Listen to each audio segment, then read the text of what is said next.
Hey, Pardon My Take listeners, you can find every episode on Apple Podcasts and Spotify.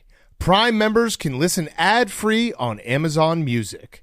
On today's Pardon My Take, oh boy, we have a lot of football to talk about. An incredible super wild card weekend. I feel like all I've been doing the last 48 hours is watching football. It has been glorious. We're going to recap every single game. We're going to talk about the Browns getting their first win in forever. We're going to talk about the Bills getting their first win in forever. What an awesome weekend for those two franchises. We also have Kirk Herbstreit on the show, long overdue, with an announcement about a new advertiser. And we're going to break down the college football championship game, which we will be watching tonight. More football on deck. So we have a packed, awesome Monday show. One of our best shows ever. I'm just going to predict it right now. We haven't recorded it yet. One of our best shows ever. And we're going to do it with the Cash App. The Cash App is the best app in the world. We're in the Cash App studio. Pardon My Take is always brought to you by the Cash App. Not only is it the easiest place to send money to your friends, it's the safest. Go download the Cash App right now. Oh, no. Big Ben is just sitting there by himself. Staring off into the future. Oh, no. No, Ben, this is so sad. Oh, no. Sad Big Ben is making me sad. He's just by himself, not blinking. Sad. He's going to watch so much porn this offseason. All right, so the Cash App. The Cash App is the best. The Cash App is the best. Go download it right now. It is the best app in the world. If you download it and you put in code Barstool, you get $10 for free, $10 to the ASPCA. That easy. And yeah, it's so easy to use. It's the coolest app on your phone. I'm saying sad Big Ben is making me sad. I'm just gonna tweet that real quick. It made me sad. All right, Cash App. Download it. Use code Barstool. You get $10 for free, $10 to the ASPCA. Do it right now. Do it for us. Do it for the Cash App. Okay, let's go.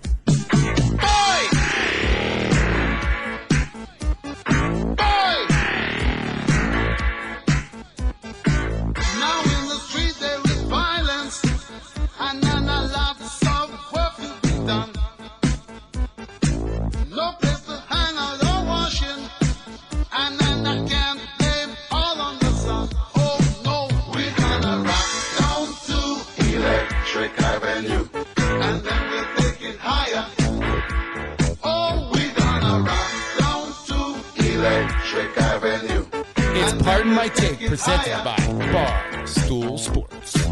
Welcome to Pardon My Take, presented by the Cash App. Go download it right now. Use code Barstool. You get $10 for free, $10 to the ASPCA. Today is Monday, January 11th. Super wild card weekend. Super wild card weekend. Woo! We start in Western New York, where Bills fans were saying Frank Party Reich a rock star as Buffalo hosted their first playoff game since Buffalo Bills Clinton was getting blowjobs in the Oval Office, as Captain Josh Allen and the rest of the Seamen were decked out in their blue dress shirts getting ready to smoke a very sticky victory cigar. Despite the Colts' best effort, F4? Rodrigo, darn! You sunk my Blankenship! Jack Doyle in water found separation, scoring a touchdown late to make the game close. But in the end, Phillip Rivers Phoenix ended up dead as Josh Allen Joaquined into the end zone. And after a 25-year wait, it feels great to say, no one circles the wagons like the Buffalo Bills. Bills 27, Colts 24. We head out west to Seattle, where John, hungry like the Wolford, Duran directly into Jamal Adams' shoulder, ending Jared's golf day. Louis C.K. Metcalf was complaining about unfair press coverage, as all he wanted to touch his balls, and a lot of people are saying he could permanently be locked up in jail. Ramsey, that is. Aaron MacDonald took his McRibs off the menu, leaving the game in the second half, and it's feeling like Titletown, as Cam Los Angeles Acres took down Cecil Wilson and the Seahawks 30-20. In Nashville, where the Ravens were trussing with the boys, big truss, Lamar, Janet Jackson, and Justin Tucker Timberlake exposed the Tennessee Titans on live television. The Ravens defense said to A.J. Brown, omelette, wait, what's the word? Omelette. Omelette going to use score, but Lamar Jack, I missed a word when I wrote it, Tej. But Lamar Jack's sunny side up connected with Marquise Brown for an answer, saying, "That's all, yokes." Mike Greenberg Vrabel put on his sandwich-eating glove and surrender punted in the fourth, but his wife will be happy his penis remains safe for another year. John Harbaugh with the ball, the bang, diggy, diggy, said up, chuck the boogie. Had his kids rocking in the divisional round. Ravens 20, Titans 13. In Washington, strike that in Rowell John, Maryland, where Indomitian stormed the Capitol and attempted to sue let the Bucs against the football team. In a battle of wide receivers, Mike Thank Evans was open 24/7, and Terry McLaurin, Manuel Miranda couldn't be wrapped up. Tinker Taylor Soldier Spineke put out a couple hours of good film. And Stephen Che was happy as Lynn E.R.D. Fournette gave Washington a Pharrell. 31-21. Standing on a corner, Jameis Winston down in NOLA, such a fine sight to see. It's a Mitch, my lord, taking home the award. Yeah, he's got an MVP. Give 'em hell, son. Try to tell them they're moving up the power rankings with young Sheldon. The Saints go marching 21-9. And we finish in Pittsburgh, where the Browns and Kareem and Nick were unbelievable. Yeah, Big Ben troubled to foul time at the end of the first half, and Kevin McAllister Stefanski was home alone, and in a touching tribute to Aaron Rodgers, made his family disappear. Thanks for the donation to the Barstool Fund, Aaron. That was very kind of you. TJ turned down for what? And Lil John Poo-Poo Shit Dooster couldn't wipe the Browns off their butt cheeks as the Browns crushed the Steelers. 48-33. Some spread. All right, super wild card weekend in the books. I think that was the best super wild card weekend we've ever had. Oh, there was a moment on Saturday, and we're going to break down every game. We're going to start with the Sunday Night Football, and then we'll go back in time to the beginning of Saturday. There was a moment on Saturday. It was right after the Rams-Seahawks game, and it was perfectly timed. That game ended, and computer just crashed lost down. the monitor. We just lost the monitor. Billy, that's okay. Propped the monitor up with some beer cans. We're going to play through it. Actually, you know what? While you guys put the monitor back up, I'm going to do a quick ad read. Let's just do that. Okay. All right.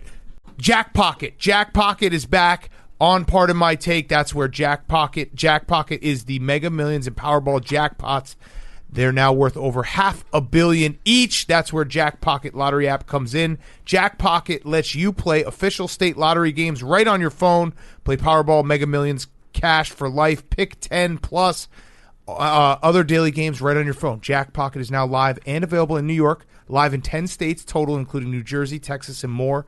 It is super easy to use. You just download the app, and you can play the lottery from your app. Over $20 million in prizes have been won on the app. Last week, a Jack Pocket player won $1 million playing Cash for Life in Jersey. So play tonight's Mega Million or Powerball Jack Pocket for free using code Barstool. Download the app, use code Barstool at the checkout screen, and you can play the Mega Million or Powerball Jackpot pot for free tonight. Download Jack Pocket for free from the App Store. Go to jackpocket.com. Must be 18 or older. Play. Jack Pocket is not affiliated with any state lottery. If you or someone you know has a gambling problem, wants help, residents of NY, call 1-877-HOPE-NY. Residents of Oregon, call 1-877-MY-LIMIT. All others, call 1-800-GAMBLER. Visit jackpocket.com/TOS for full terms of service. Major draw dates during the week are Tuesdays, Wednesdays, Fridays, and Saturdays. So check it out, jackpocket.com, or download it in the app. Okay, we're clear. We got the monitor back up. We're good to go. What I was saying was there was a moment on Saturday when the Seattle Seahawks and the Los Angeles Rams finished their game, and it was so perfectly timed that I was like, you know that moment when a game ends and you're like, what do I do now? And I was like, oh, yeah. And I just hit up on my remote. I was like, oh, here's another game. Great. Mm-hmm. Don't even have to move. That was all weekend. It was just beautiful football, and the Bears also played. Beautiful football, wall-to-wall, 6 games, great drama, and we ended Sunday Night Football with the Cleveland Browns winning their first playoff game since 1994 in an ass-kicking of their longtime foe, the Pittsburgh Steelers. The first time that Big Ben has lost to the Cleveland Browns in Pittsburgh happens in the playoffs, and it was awesome to watch. You have to wonder if that Bernie Kosar jersey that's buried outside the stadium had something to do with it. Or you might wonder if maybe this had something to do with it.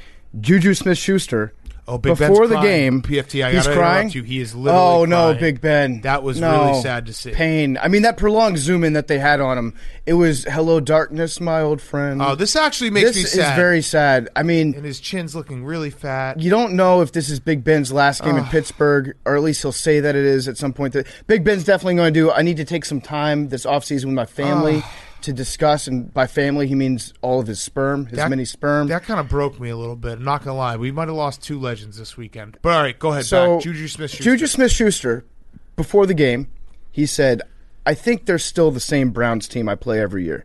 I think they're nameless gray faces. They have a couple good players on their team, but at the end of the day, the Browns is the Browns. Well, guess what? These Browns is not the Browns. These Browns is those Browns that we saw against the Tennessee Titans for half. These Browns just won their Super Bowl. Because I don't think anybody expects the Browns to go out next week and beat the Chiefs. I know I don't. I think the Chiefs are probably going to house them, especially if they're missing all of their offensive linemen like they appear to be. But this was the Super Bowl for the Browns, and they did it. And maybe, just maybe, the issue wasn't that Juju Smith-Schuster was dancing on opponents' fields and doing TikToks. Maybe it's just that Juju Smith-Schuster's addicted to giving bulletin board material. Yes, I was going to say, like, how has Juju Smith-Schuster not learned his lesson on that? Well, he did. He stopped dancing. Yeah, that's true. So you need to. Mike Tomlin needs to spell it out for him. Yeah. Yeah. All right. So this game, this was the ultimate Michael Corleone gift. Just when I thought I was out, they reeled me back in. We thought this game was over. 28-0. I mean, most teams when they go up 28-0, you're like, this game's over. And it felt like it was over actually after the very. Was my point. Who was it? Just when they thought I was. It's Paulie Walnuts. I mean, it's Michael Corleone. No, it's Hank's right. It's Paulie Walnuts and Sopranos did that. Or no, it wasn't Paulie Walnuts. It was. Is Van Zandt. It's Michael Corleone. So in The Sopranos, it when is he's doing literally the impression, Godfather Hank, 3, which I can understand why you would forget. Silvio's doing an impression of the Godfather. Right. Just when I thought I was out, they pulled me back in. He thought that Silvio invented that. I love it. You only watched one season of The Sopranos. I might have had the wrong Michael. My bad. That's okay, all right. So, back to what I was saying. Michael Corleone. The game should have been over after, it felt like it was over after the first snap because I think everybody. No, Michael Corleone was that's not the guy that does that gif. What are you talking about? Just when I thought I was out, they pulled me back in. It's not just that's Michael Corleone. It's this guy. I'm sorry for doing that. That's Michael Corleone. I thought Al Pacino was Michael Corleone. That's Al Pacino. Oh, wow. All right. I thought you were saying, no, why would you ever think this game was over? It's the Browns. Instead, you were fact-checking him. Yeah, that's Michael Corleone. All right, we got to all watch The Godfather in the offseason, even though I'm going to read the book. 3, my cable provider has been, trying to make me watch 3 recently. Does anyone have Verizon? They've literally... It's just ads for 3. I'm like, I'm not watching it. Have you just been talking about The Godfather a lot? Yeah, it's like a suggested ad. I've been like, here, let's try something. Fact check me. He's gonna be wrong. Let's try something real quick. Godfather 3. Godfather 3. Godfather 3. Let us know if you get any suggested ads for watching The Godfather 3 now. All right. So just when I thought I was out, they pulled me back in. The Browns, 28-0, and ass kicking. And obviously, the first touchdown was a fluke because it was a high snap, but. So we all said to ourselves, oh, okay, the Browns got a lucky one, whatever. No. They fucking kicked their ass. They were running the ball down their throat. They had that moment in the third quarter where it did get a little hairy because they don't have a head coach. And you thought, the Steelers can do this. All the momentum's going their way. And then right when the Steelers had all the momentum, Mike Tomlin decided to punt from 4th and 1. Chicken shit football. Well, it's because the Steelers can't get a yard. There are times when the Steelers have the ball when they need 2 or 3 yards, and they can get 2 or 3, but they can never get 1. And so Mike Tomlin pulled a chicken shit move when most coaches would do the thing where they say, if we don't get a yard, we don't deserve to win, so let's go for it. Mike Tomlin, he cut off his eyelids. He always talks about, you can't blink if you cut your eyelids off. He cut his fucking eyelids off. The craziest part to me was you had all the momentum, and then the Browns It took them like 3 plays to get exactly back to the same point of the field where you would have given the ball to them if you had gone for it and not gotten it. I did see one person, and I love this idea, that the Steelers, and some teams should do this at some point, they went to the line in punt formation. They tried to get him offsides. They took a 5-yard penalty to delay a game. Why not fake it then? After you get the 5-yard penalty? No one's expecting it. Yeah, no, no one's expecting you to do a harder fake. I actually think if you're going to punt the ball there, don't bring your punter out there. You have the best pooch-kicking quarterback of all time, besides probably Michael Vick, and Ben Roethlisberger, who can punt the ball. Literally has a boot within the 10-yard line every time he tries. Yep. And they ended up kicking it out of the back of the end zone, get a touchback, and like you said, the Browns drove down the field very easily. This does validate our take that the Steelers were the worst 11-0 team of all time. Ooh, that was bad. So I was saying earlier this year that the football team broke the Steelers, which they did in a way, but this goes back even further. The Steelers have not won a playoff game since Blake Bortles broke the Steelers. Well, in this game, funny enough, this game was almost a mirror image of it because it was the Browns jumped on them. Like the Jaguars, remember, were up 28-7 in that game. Big Ben ends up throwing for like 500 yards. He had the most completions in NFL history today. Like the whole game felt like catch up for the Steelers, and it was like I think the game kind of broke at the end of. What is it? The end of the first half. Yeah, it was the end of the first half when the Steelers scored, made it 28-7, and you're like, okay, this could be a game in the second half, and then the Browns just went right back down the field and scored again. And it was an ass kicking, and I'm so happy for Browns fans. That was probably their best, for many Browns fans, definitely their best moment in their life. You have a date with the Chiefs next week, but don't fucking worry about that. Yeah. This was your Super Bowl tonight. This is a full on enjoy this till like Friday night, maybe kind of wake up and be like, oh, yeah, we got to play the Chiefs this weekend. Friday night. You get until Friday night to just bask in it. And this is something we talked about a million times. It's probably the most relatable sports fan thing. If you're a Browns fan, you take tomorrow off, not because you're so hungover. No. You take tomorrow off so that you can sit your ass on the couch and watch every single hour of SportsCenter and every debate show and that is the best feeling when you win a playoff game and you get to sit there and you get to read all of the recaps and you get to even go and read like are the Steelers done? Is Big Ben retiring? You get to read the other team's message board. Everything. Soak it in. It is it's Nirvana. It's better than winning the game. Yeah. Winning the game is fun. Like the afterglow of being able to just consume all of sports media, including this show right now, is the best. Get Up hits different after a playoff win. It really does. And you're going to have Ryan Clark just like talking in the highest pitched voice possible, saying blow the entire thing up.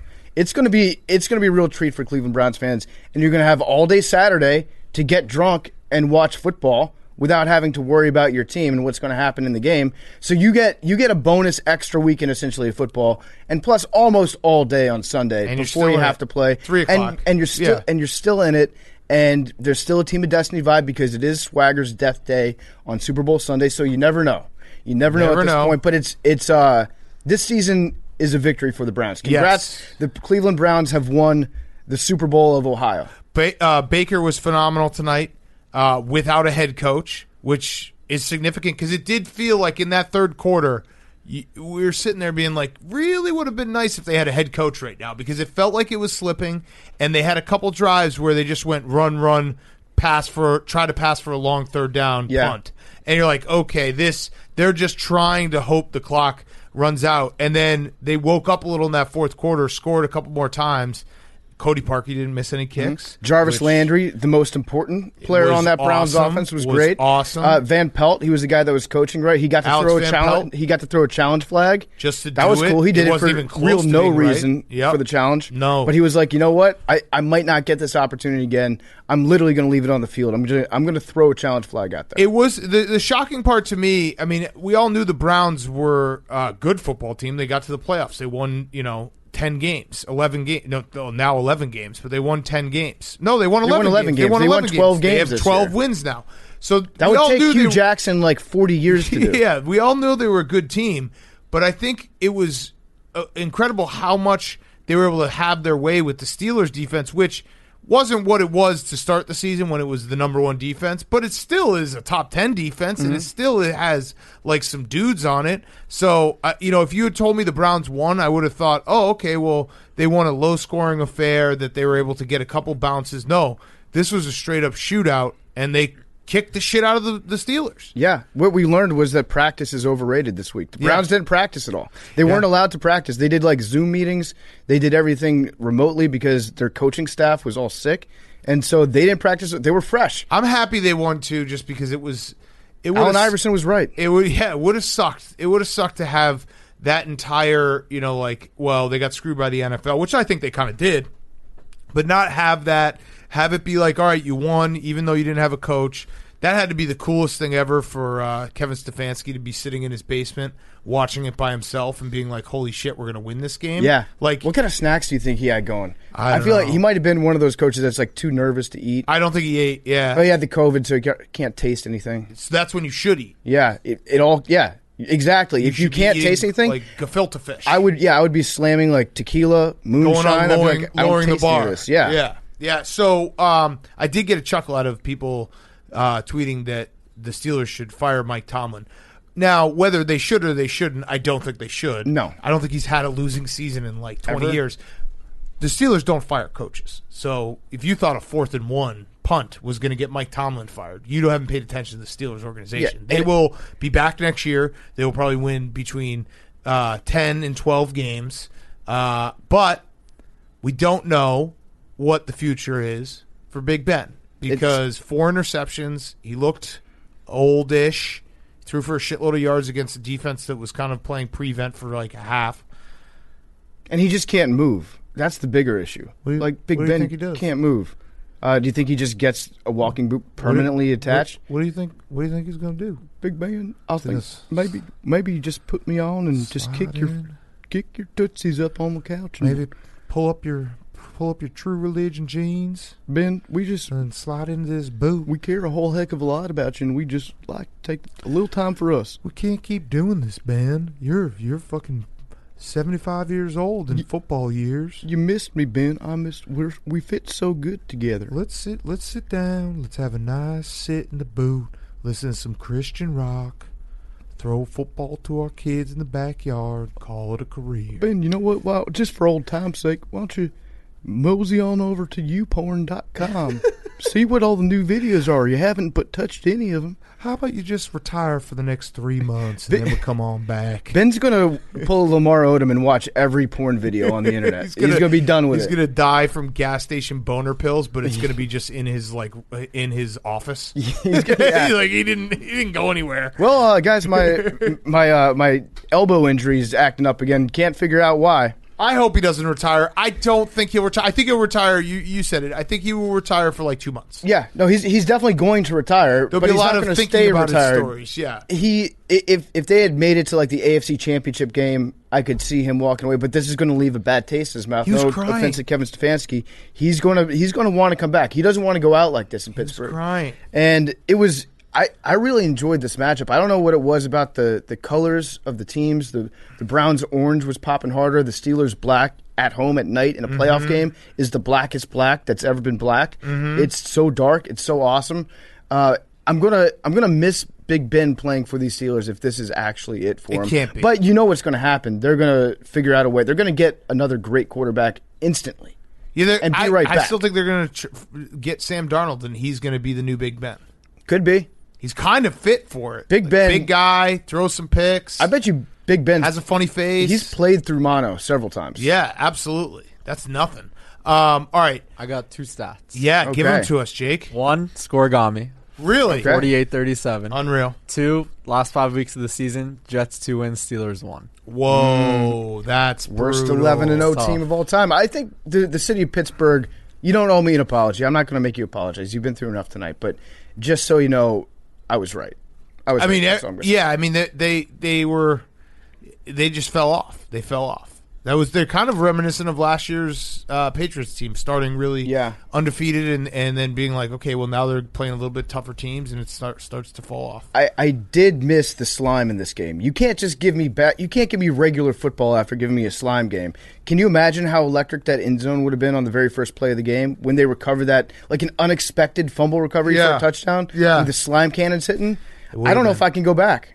No, we can go back. We'll get to that. We'll get to that. All right, let's go back in time. Let's start with the Bills Colts. The Bills, speaking of teams that have not won in a very long time, 1995 was the last time the Bills won a playoff game. Same goes for you, Buffalo. I mean, I'm sure you were just enjoying that. That is really the peak. The Bills won their first playoff game in 25 years, and they got to sit and watch 5 NFL playoff games after already advancing. Money in the bank at that point. Fuck, man, that's the best weekend of your life, Buffalo. It was great to see Bills Mafia in the stadium. Did you see that one guy dressed up as a polar bear? We had a couple guys with, Pinto Ron got some shine. Pinto Ron has a TV that's no bigger than 18 inches. It was the R. Kelly TV. It was great, though, because my initial thought was, like, we got to get Pinto Ron a bigger TV, and then I realized no. Pinto Ron is – I went and I started reading some old articles about Pinto Ron, and they asked him in one of them, like, what's the weirdest thing you have in your Pinto? And he's like, oh, I got a jar of milk that's 25 years old. Yeah. And I was like, what? He's like, yeah, someone gave it to me and it just stayed there. And like, didn't it smell bad? He's like, well, it smelled pretty bad for the first 20 years. And then it turns into cheese. And then it's just 20 years. You just got to get through the first 20 years of your milk smelling terrible in your Pinto. And then you're good to go. But it was awesome. That's also like the 10th least weird thing about Pinto Ron. Yeah. He's an American character, and I'm glad to see him happy again. Like, this is a guy that gets bukkakied with condiments before every single game just for the fuck of it. Just to get people going, just so that people can have a good time. He sacrificed so much for that city, and now he gets to be entertained by this team. It's like good for Pinto Ron. Yes. It was also, I think we're out of practice with Bills Mafia because of COVID, and there haven't been fans. That video that went viral of the kid the little baby going through the table, and everyone's like, this is child abuse. Yeah. No, it wasn't. The kid fucking had a great time. There was a mattress underneath. Yeah, it's not like the dad was making his kid eat beans. It was just a natural birthday celebration. Beans, yeah. You can't get it open. I've got a take about Josh Allen, who, by the way, kicks ass. He was awesome. He was great. He did have his he had two mash the buttons plays. Those are the best. The touchdown play where he ran into the whole line and then was like, oh shit, I'm going to throw this. Mm-hmm. And then the fumble that thank God was recovered, but that was a big time mash the buttons. Yeah, just at the end of every play, he's like, I'm going to do whatever I can at this split second. And I hope they don't totally ever coach that out of Josh Allen, because that's the magic of that's what makes him like the most exciting quarterback in the NFL right now. Yes. It's like even when he does something bad, it can be something good sometimes too. But my take about Josh Allen is, you ready for this? Yeah. So you know how he's improved his accuracy so much, which everybody thought was impossible. Because like Mike Leach says, once you're 16, 17, you're not going to get more accurate. I actually think that his feet are better than his arm. Yeah. We all talk about his hose. You have to always refer to Josh Allen's arm as his hose, by the way. Cannon. He's got a hose out there. Mm-hmm. His feet are the best that I've seen in the NFL this year. He's always on balance. Yep. He's never off balance. He's like a mountain goat with his balance and footwork, and it's turned him into the most exciting player. Like, if you're always on balance and stepping into your throws and putting your feet in the right place, that is actually sometimes better than having a hose attached to your shoulder. Yeah, and he's got a hose to boot. Mm-hmm. It's hose so in different much fun. area codes. And I actually don't think I think if you asked him, like, it wasn't a perfect offensive game for the Bills. It felt like they left some drives out there where they were not as sharp, but he made the big plays when they had to. They were he was 5 for 6 on passes over 20 yards, including a touchdown. So he was accurate when he needed to be. And it was, there was the big story coming out of this was obviously Frank Reich's decision at the end of the first half to go for a touchdown. I loved it. I thought that was the right call. Everyone obviously played the results after because the Bills go down and score a touchdown, but they need the play almost worked. Phil Rivers missed him by just like a absolute maybe 4 inches. 2, the Colts needed to have happen against them 2 insane sideline catches, and then jumping off sides when you can't do that. But that was also it just, I like the aggressiveness. I thought it was the right call. I don't think you can beat Josh Allen in that Bills offense by getting field goals. It was a real step-on-your-throat moment. They're up 10-7. If they go into the half up 17-7, they feel like they have a ton of control. It didn't go their way, but I don't play the results in the fact that, like, hey, that was a stupid move after the fact. I thought it was the exact right call. Right. You got to go for it there. And maybe it's been just like I've been watching too much Ted Lasso recently, so I have a harder time criticizing coaches because now I think they're all sweethearts. That shows poison my brain against hating coaches. But Frank Reich was correct in his decision. I just think he's also an aggressive coach. Yes, and he's always an aggressive coach. He explained it poorly, I think, after the game because he started tossing around the word analytics. Right. And you start to lose people when you say analytics too much. You just have to go back to saying, like, the chart says that I should have gone for it there. If you blame everything, you don't even have to say that. You just have to say you can't beat the Bills with field goals. That's also a good. That's all you have to say. But if you blame it on a chart, then it's the chart's fault. It's Yeah. not yours.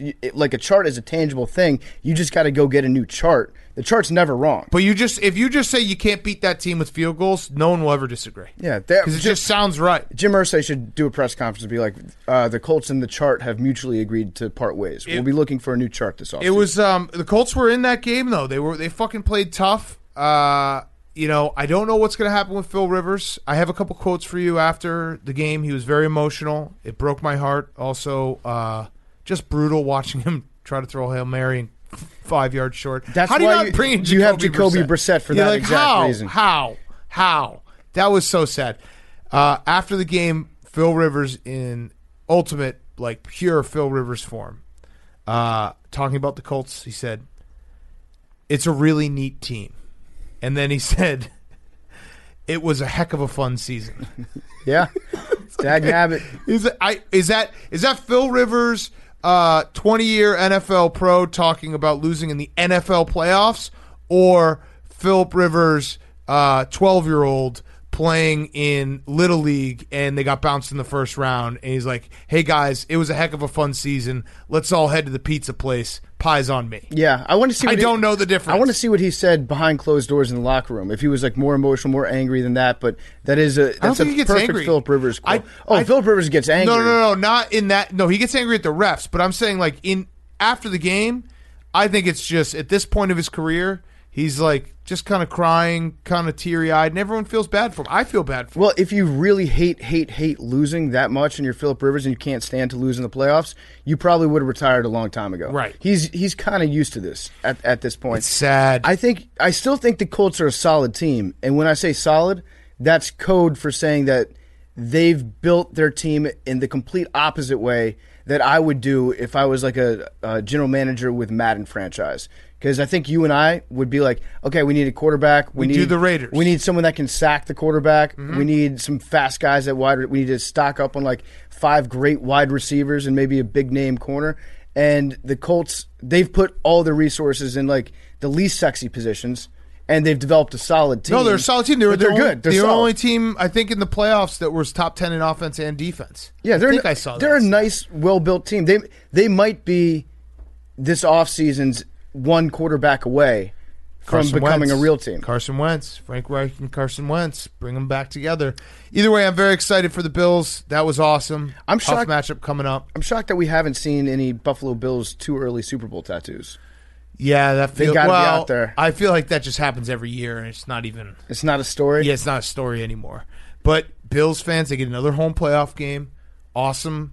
It was a little too sunny, a little too nice in Buffalo on Saturday. I kind of wanted some. Maybe can we get a forecast? Can we get a way too early forecast for Saturday night? Let's get some flurries going. Let's get some flurries. Let's get either flurries or like 5 degrees. Because if it's snow, they're going to steamroll the Ravens, right? Yes. I also think this was a perfect game for the Bills where they got PM snow showers. Okay, there we go. Oh my God, that's beautiful.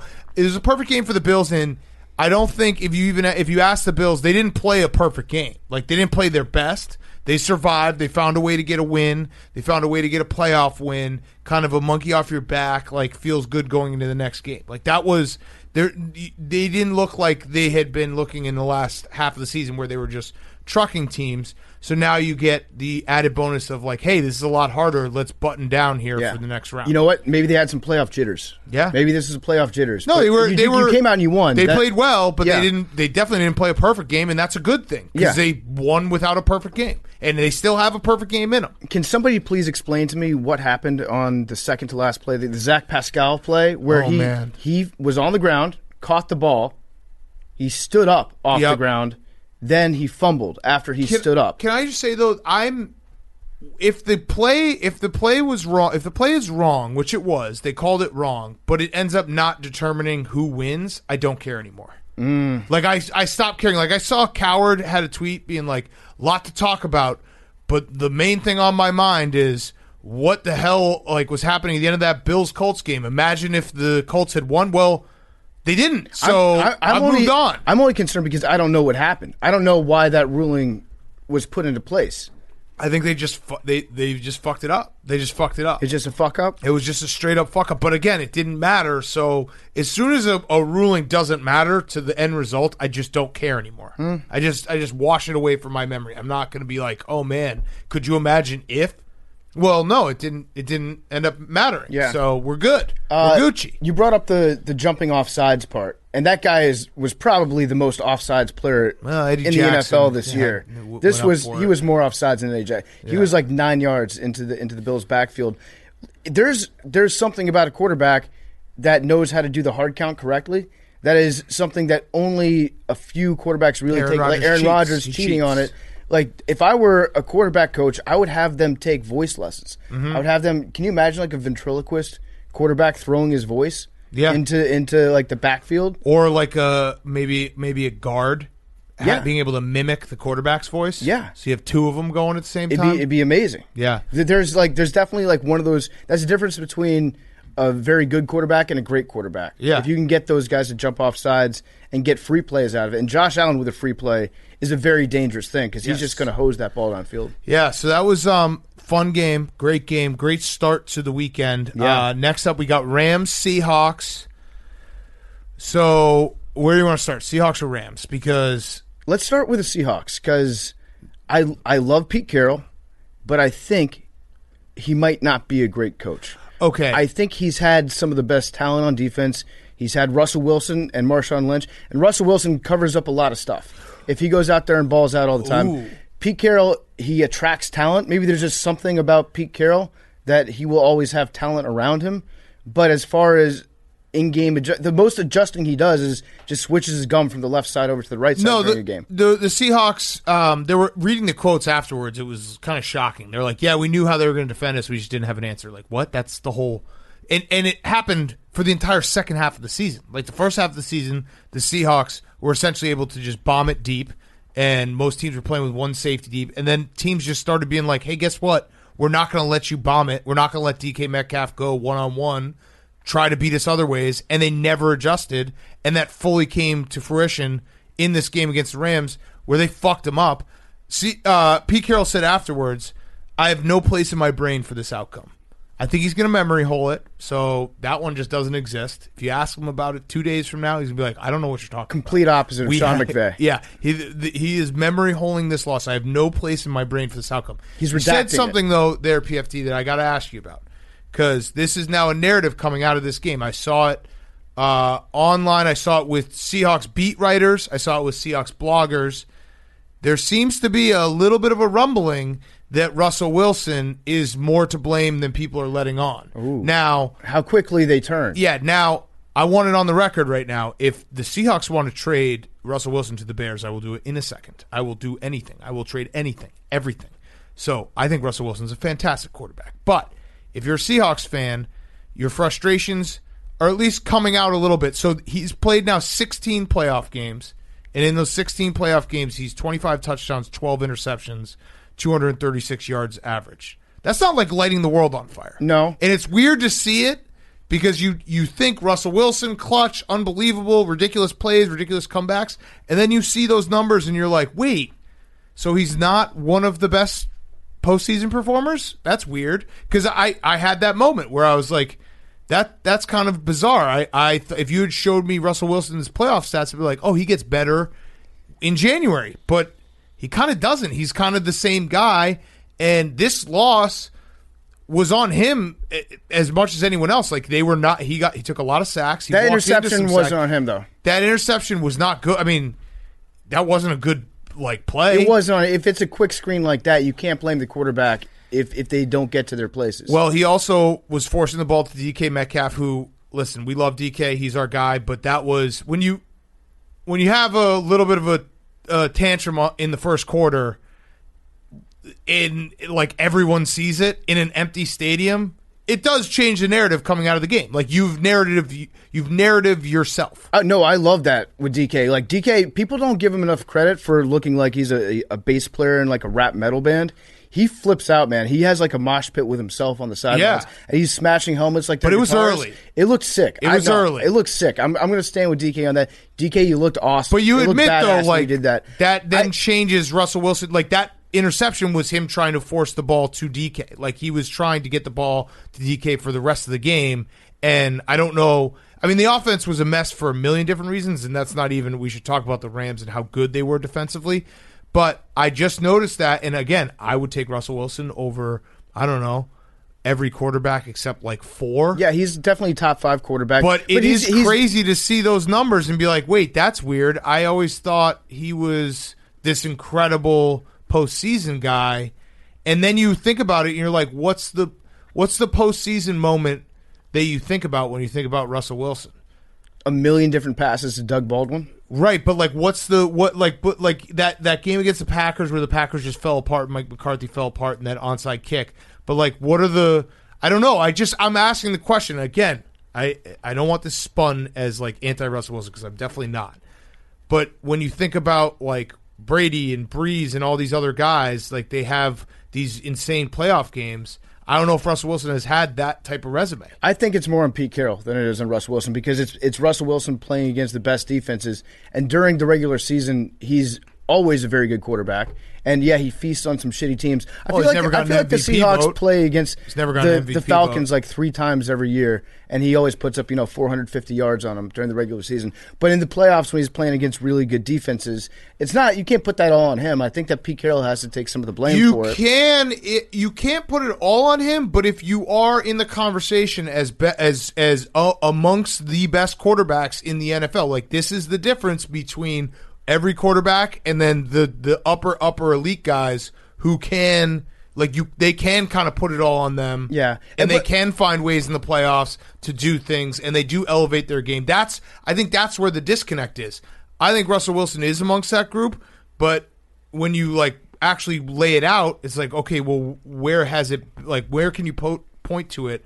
Like, oh shit, he was unstoppable in this playoff run. Well, he's also played behind some really shitty offensive lines over the last 12 years, or not 12 years. When was it? 2012 that he was drafted. Over the last 8 years, he's played behind some really bad. Like Tom Cable used to basically take a shit and then put a helmet on it and say, "This is your left tackle." This is now becoming me just hating on Russell Wilson. Yeah. I don't want it to be that way, but I also believe that he does run into a lot of sacks. I think he doesn't help his offensive line as much as some other guys do. Yeah. I do think there are many times in the game where it's like, what is he doing? He's not stepping up into a clean pocket. He's doing things that are kind of leaving his own offensive lineman out to dry. Russell Wilson, I think, is a very, very good quarterback, and he's played I think he's been above average for the most part in the postseason. But, again, you run into better defenses there, and you ran into a really, really good defense against the Rams. The Rams, they're officially my don't look now team.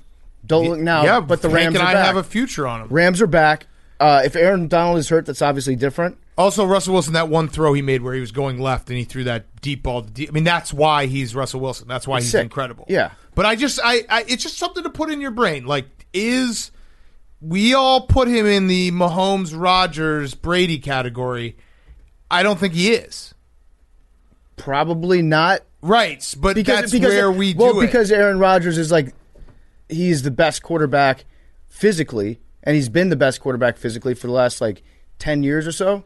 Brady it's just interesting has so many Super Bowls, and then Mahomes is just a freak. Right. But Russell Wilson is still a very good, above average postseason quarterback, and he's a great regular season quarterback. So I'm not ready to write him off just yet.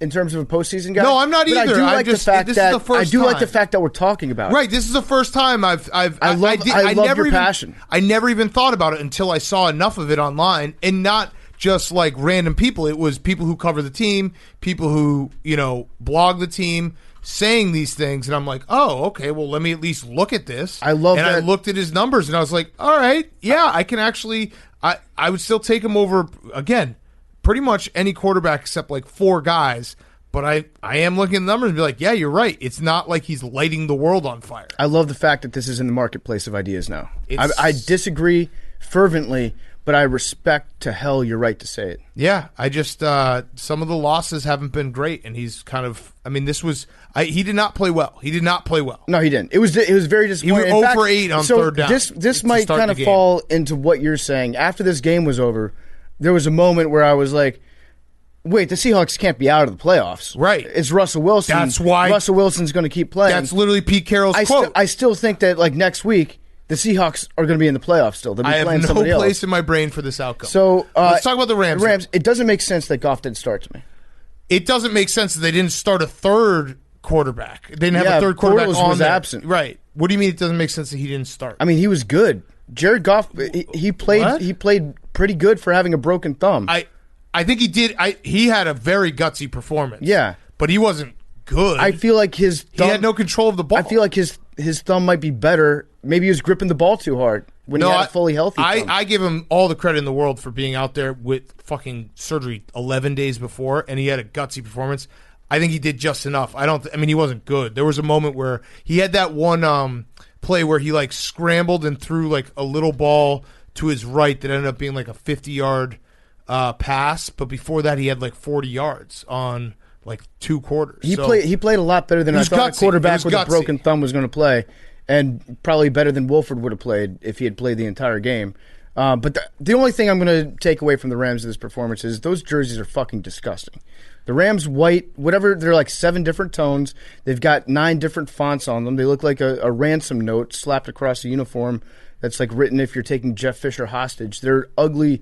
I hope I never see him again. I don't like them. I don't like seeing, they make Aaron Donald look fat, and Aaron Donald has abs, which might be part of the problem. Oh, by the way, Aaron Donald You can't pull fat. dodges a million knives and survives, then gets sat on by Russell Wilson and dies. How'd that make sense? No, it doesn't. It was like he was like Houdini. He got one sucker. He goes down the Niagara Falls in a fucking chains and survives, and then one sucker punch to the gut and he's out. Is Russell Wilson getting fat? I don't know. That was crazy. He might be getting fat. Did Russell Wilson have knives in his ass? It was weird because it instantaneously, like right when he rolled off and grabbed his Please ribs, credit me, by the way. it was I like, had that holy first, shit, ribs. my rib is just exploded. Yeah. And it's like, well, that's Russell Wilson that just kind of like rolled on you a little bit. Yeah, it was weird. That was a weird play. So my biggest takeaway from this game is Sean McVay. Now, obviously, he doesn't have any Super Bowls, but he went to one.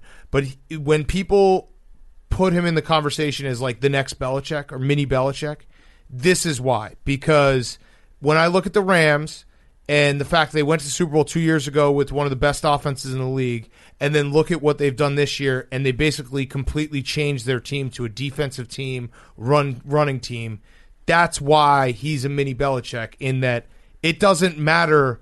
Like, he's not going to try to beat you just his way. He's going to beat you whichever way is best. And I was reading an article about his defensive coordinator, Brandon Staley, who's going to probably get a head coaching job, maybe not this year, but at least next year.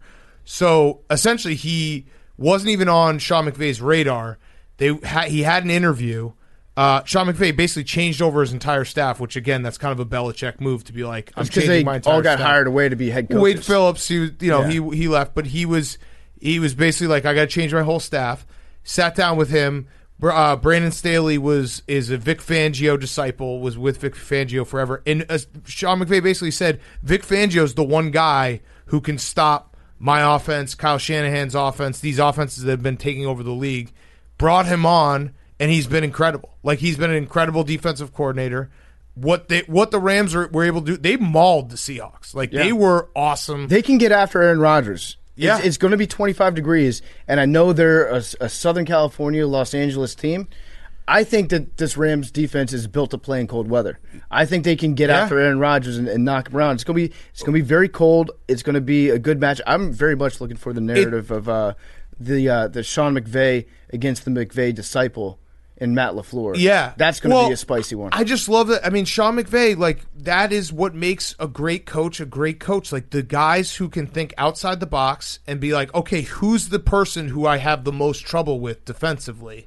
Okay, let me go get him. Let me go hire him, whether he's resume ready or not. Like, I'm going to go get him. That resume ready. But, like, that's what Sean McVay did. Brandon Staley's, I don't know, 38 years old. I don't know. I don't think he was the defensive coordinator in Denver because I think Vic Fangio was still calling the plays.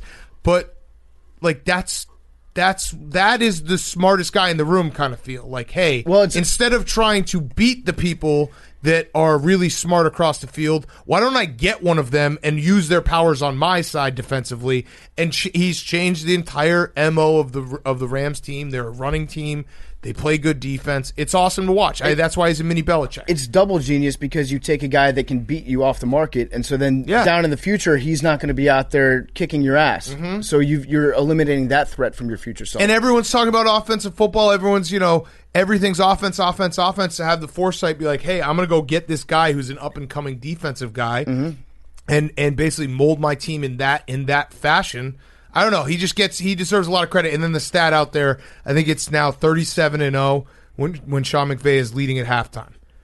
They win the game. So I mean that's crazy. That's just good coaching. And then this game next week's going to be fun. We'll obviously preview it on Friday. I just hope that the Rams can get like a little bit healthier. I hope Aaron Donald's okay. Jared Goff's thumb like that. I hope he can grip a football in cold weather. Otherwise, we might see John Wolford again.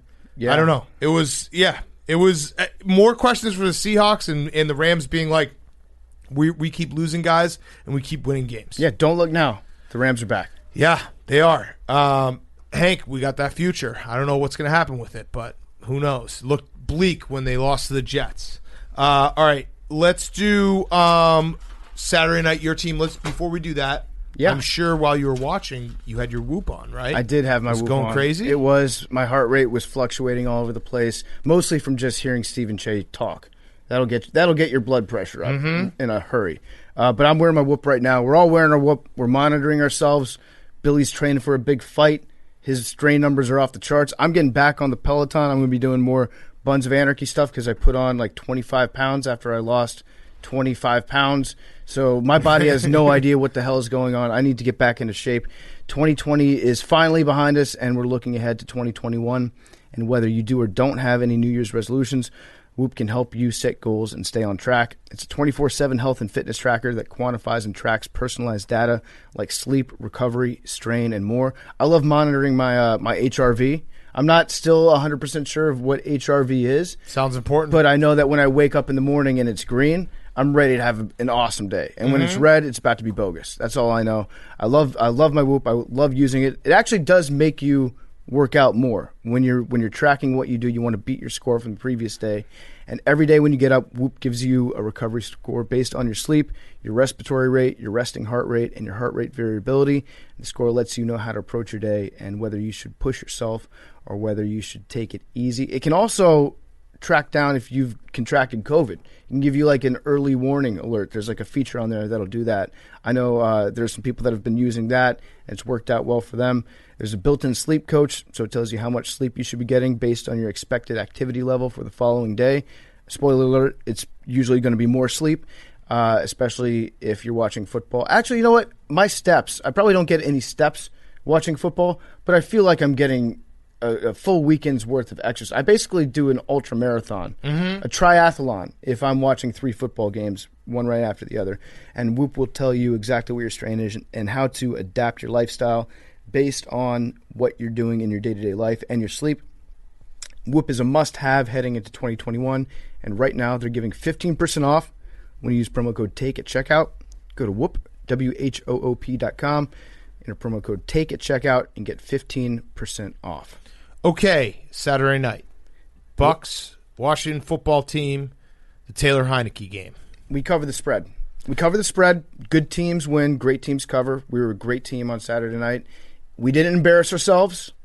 Washington football, the season of destiny has sadly come to an end. Mm-hmm. Alex Smith probably not going to be back. I would guess if you injure like what's left of your calf muscle and it knocks you out for about a month, probably shouldn't be playing football that much anymore.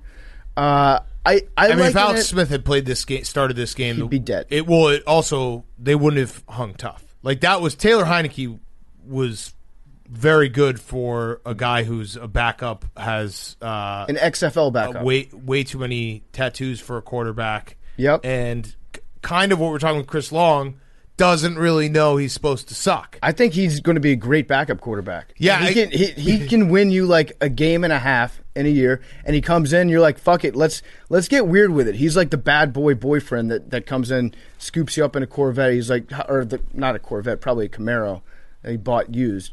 And then you go around, you drive around the block a few times, blasting Papa Roach, and come back feeling great about yourself. But you don't want to do that every day. Taylor Heineke was fun to watch. Right. The Bucs were clearly the better team. I mean, the winner of this game was the Bucs offensive line.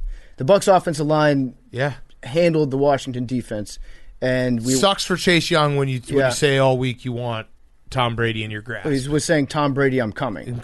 And he did not come. He just flopped out. But, I mean, the defense is still great. You know what's great about this Washington football team, Big Cat, is going into the offseason, I'm going to be able to get mad at all the power rankings that disrespect us because we have something to build on. We're a major, like, we get a quarterback, and we could be one of the best teams in the NFL. So when I see us, if you have us listed, if you have the Washington football team listed below 16 in your power rankings, I'm going to write some fucking letters. Oh, yeah. I'm going to address those to you. I'm going to tell you that you don't know what you're talking about because we made the playoffs. So the one downside of Super Wildcard Weekend is the booths get stretched. I don't really need to hear Tony Dungy anymore. No. He's not good. And he was going. So I tweeted like Taylor Heineke, franchise quarterback, and people were getting mad at me. I was very tongue-in-cheek. I agree with you. I think he would be a very good backup and, could come in and win a game. Like, that's kind of the guy he feels like. Tony Dungy had him in Canton. Mm-hmm. I don't know if that was – I mean, Hank, did you watch the game with sound? It might have been Tony Dungy's hate for Tom Brady, but it was crazy how – effusive he was with his praise of Taylor Heineke. It's definitely having a lot to do with Tom Brady. And Tony crazy. Dungy, the best thing Tony Dungy does, he's only good for like taking someone who's troubled, someone who gets into like severe off the field issues, right, and rehabilitating them by saying Tony Dungy now approves of this guy. He's turned his life around. Once you get that stamp, then you're hireable. Right. Doesn't matter if you're a player or a coach. And if Tony's like, all is well, I've cleansed him of his sins, he's back, he should not be on television. Well, and here's my problem is that Tony Dungy, you're in the booth. You're supposed to be assessing the game from like a professional standpoint, right? So you shouldn't be going like Taylor Heineke's a 10-year starter in this league. That's what Twitter's for.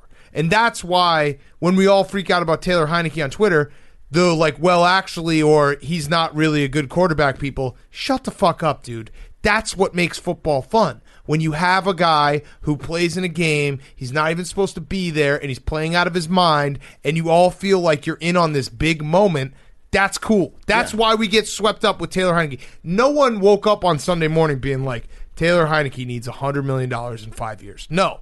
But in the moment, when he's playing out of his mind, and he's playing way better than we all expected, and he's running and fucking lunging for end zones, we're fucking goddamn right we're going to say Taylor Heineke's a franchise quarterback. Not you, Tony Dungy. Let us, the idiots, the meatballs, do it. We're prisoners of the moment. Tony Dungy needs to be the warden. Correct. You need to be walking around making sure we're in our cells, wrapping your nightstick on the bars, and making sure that we don't get out of line with that shit. Tony Dungy, not a great announcer. Stick to being the guy that always picks wrong on Sunday Night Football before the game starts. That's what you're really good at. And Tom Brady's incredible. He's good. Yes, he's very good. He broke the record for oldest player to throw a touchdown pass. Like, he sliced and diced the Washington football team. I don't know how he can. I don't know how many. Like, are we going to be doing this in 3 years? Or is Tom Brady going to be 46? Tom versus time. Playing in the playoffs. He's like, what is going on? Clocks. He's crushing them. I don't get it. And I mean, I'm very excited for next week. Saints Bucs round 3. Hard to beat a team 3 times. Ali Marpet wasn't playing for round 2, which is significant for that Bucs offensive line, which has played a lot better. And Has he ever lost 3 times to the Dolphins? I don't know. Probably not. I just don't know. I mean, I know Mike Evans is incredible. I felt like even like Antonio Brown was very good. Chris Godwin dropped a few balls, but like, and also I forgot we got to see Lenny back. Lenny Fournette. There's no better like feather in your cap than you can give to that offensive line than saying you made Lenny Fournette look like he was alive. He looked like an athlete because he had some holes to hit.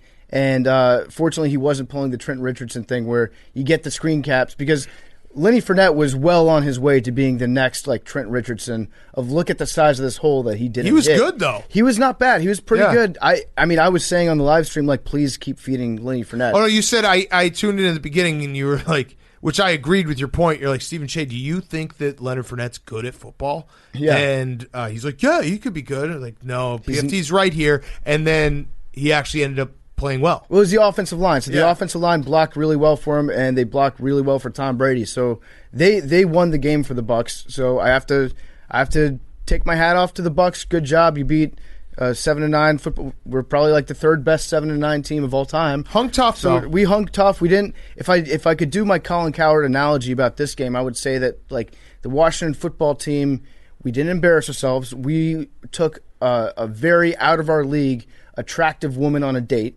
We went to a nice restaurant. We didn't spill food on ourselves. We didn't have our credit card declined at the end of the evening. And then we drove her home, went in for a kiss, and she was like, just maybe on the cheek. Mm-hmm. And we're like, fine, that's it. I gave it my best shot. Taylor Heineke is like meeting a woman at a wedding. And you guys hook up. You meet Friday night for the rehearsal dinner. Mm-hmm. You have a great time. You hook up. It feels like it's going to be great. You have some unbelievable sex. You say you're going to keep in touch. Then maybe she comes and flies to your city like a month later, and you're like, oh, we're not compatible at all. Mm-hmm. That was the Taylor Heineke weekend. Got a lot of weird habits that you don't necessarily want to cohabitate with. Just keep it in the weekend. Yeah. Keep it in that one weekend. Keep it in that one time when you thought that you had found your soulmate. We covered the spread. I said that we needed a defensive touchdown to win. That would have been nice. Yeah. We kept it respectable. We were within 2 points in the third quarter. Couldn't turn off the game. Couldn't turn the game off. Good job, Washington football team. But you couldn't. We were just here. We weren't here for a long time. We were here for a good time. Yeah. So the Dolphins swept the Pats in 2000, so Brady's rookie year. Okay. But that not Brady 3 times? playing. Right. In the playoffs? On the team. Oh, 3 times, no. Yeah. No. Okay. I can't beat Tom Brady 3 times. I would doubt that he's lost. What about, didn't they lose to the Jets one year in the playoffs? Stand by. I wonder if, I'd be shocked if Tom Brady's lost 3 times to a team in one single year. The Bart Scott can't wait year? Yeah. Yeah, it would be shocking. I don't see back-to-back losses. But I mean, they lost. When I say they lost, that's a capital L when they lost to the Saints. 2000 for that too. Yeah. For 2 losses, but not 3. All right. Next up, Ravens-Titans. Lamar Jackson. By the way, Washington football team, this is a loss that you come away from being like the future's bright. Yep. Which is good. It feels good. We'll get to the Bears. It's the opposite of the Bears loss. It feels like everything's on the up and up. I'm optimistic. Right. You're building towards something. It's a building towards something loss versus a tear it all down. This team is garbage and I hate everyone. All right. Ravens, Titans. Lamar gets his playoff win. They come back down 10 early. They do the grass stomp. He has the terrible pick and then ends up, the play where he ran for a touchdown where he's just, I don't know how he's twice as fast as everyone on the field. Yeah. It was his signature play of the postseason. Like, he hasn't had one of those moments yet. And he was, like, the gas pedal that he stepped on at the 35-yard line was absolutely insane. If you're chasing somebody that's that much faster than you, it's got to be so demoralizing. Kenny Vaccaro probably never ran full speed for the rest of the game, just knowing, like, this guy can get away from me at the drop. He was running like there was a toilet in the end zone. Yeah, it was good to see. And, I know Ravens fans are trying to do the gotcha. Unfortunately, I slipped out of that one like 6 weeks ago because I said the Ravens were going to win this game. I bet the Ravens.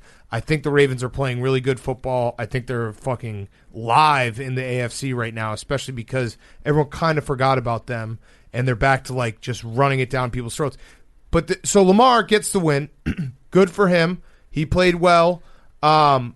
the big story is the Ravens' defense was awesome. The Ravens' defense was down 10-0 in the first quarter. They gave up 3 points for the rest of the game. They held Derrick Henry to 40 yards, lowest total since Week 6 last year. That Ravens defense is like, they got everyone kind of healthy on the defensive line. They're playing really good football, and that's why they are a scary, scary team. Yeah, Patrick Queen is really good, it turns out. There was also the element of the Titans preparing for the Ravens by using Deshaun Kaiser as their scout team, Lamar Jackson, which is, I mean, come on. I don't know if Vrabel has had a chance to look at Deshaun Kaiser run, but Lamar Jackson, he is not. It would probably be more similar to have like fat Vince Young right now be the scout team Lamar Jackson than Deshaun Kaiser. I'm trying to think, is there any, like Tyreek Hill maybe? But Tyreek Hill has a different style. Like Lamar's elusiveness, Tyreek Hill's probably faster than Lamar. It's RG3. That's why the Ravens signed him, so that nobody can use him as a scout team Lamar Jackson. Yeah, he's so elusive. And I guess the real story of this game, it's Lamar Jackson getting his first playoff win, and coming back from a 10-point deficit. Monkey off your back, like feels good, because if he had lost this game, it would have been like, what's going on here? 2, Mike Vrabel, friend of the program. We love him. He's a fantastic coach. The punt was baffling. The punt was absolutely baffling. You have Derrick Henry. It's 4th and 2 on the Ravens' 40-yard line in the fourth quarter, and you punted the ball. And then the Ravens then went 6 minutes and 41 seconds in the other direction for a field goal. You basically surrendered the game there. Like, you can't punt the ball to a Ravens team that is built to run clock. You're down 7 points. You're in plus territory. It's 4th down. What you said, it was 4th and 2? 4th and 2. 4th and 2. On the Ravens 40. 4th and 2 on the Ravens 40. So worst case scenario, they get the ball back on the 40-yard line and you're still down, as opposed to like kicking it. Where do they down the ball at, like the 10? It was not a great punt. I don't know. Yeah, I don't think it was a great punt. Mike Vrabel cut off his balls instead of his penis. If you want to win a Super Bowl, you got to make sure you're going after the right thing. It was honestly the most cowardly punt that I've seen. It was him and Mike Tomlin this weekend. Bad weekend for Mike's and their punting. Sad punt weekend. That was, it was, I think it actually was downed. It was, it was fair catch at the 15. So it was they got a 25-yard punt. Insane.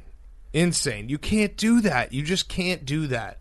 And then, the Ravens go all the way back down the field. Justin Tucker, like if you're the Ravens, the offense wasn't great. Like, they still don't have great wide receivers. They made enough plays. Hollywood Brown played well. But he's fast again. Hollywood Brown got slow for like 3 or 4 weeks, and now he's quick. He's also, and I listen, we're pussies. Like, we're just pussies. We're podcasters. Hollywood Brown does like to go out of bounds. Yeah. Well, so does Ted Ginn. He likes to go out of bounds. Yeah, it can work. That's not a slight. I wouldn't even be on the field. Deshaun Jackson loves to go out of bounds too. Yeah. If you're that small, you got it. Sometimes just get out of bounds. Listen, the sideline's your best friend. Yeah, get out of bounds. But we are pussies. Big time pussies. Huge pussies. That's huge why puss. I don't even play in the NFL. Yeah, exactly. I'm afraid of getting injured. Yeah, I always stay out of bounds. Then my next injury is death. Yeah. If I get injured significantly again, it's over. Yeah, I mean, have you seen? I know not to move too fast. You saw what happened to Doug Segura, or what's his name? Tom Segura. Yeah, right. His body exploded. Right. At a certain point, your body will just eat itself. Yes, my next injury is death. But Justin Tucker. Missed his kick. He missed a kick, and when Justin Tucker misses a kick, he gets this meth face. He's like, God fucked up. Mm-hmm. He like looks at the sky and he's like, God, you really screwed the pooch on that one, buddy.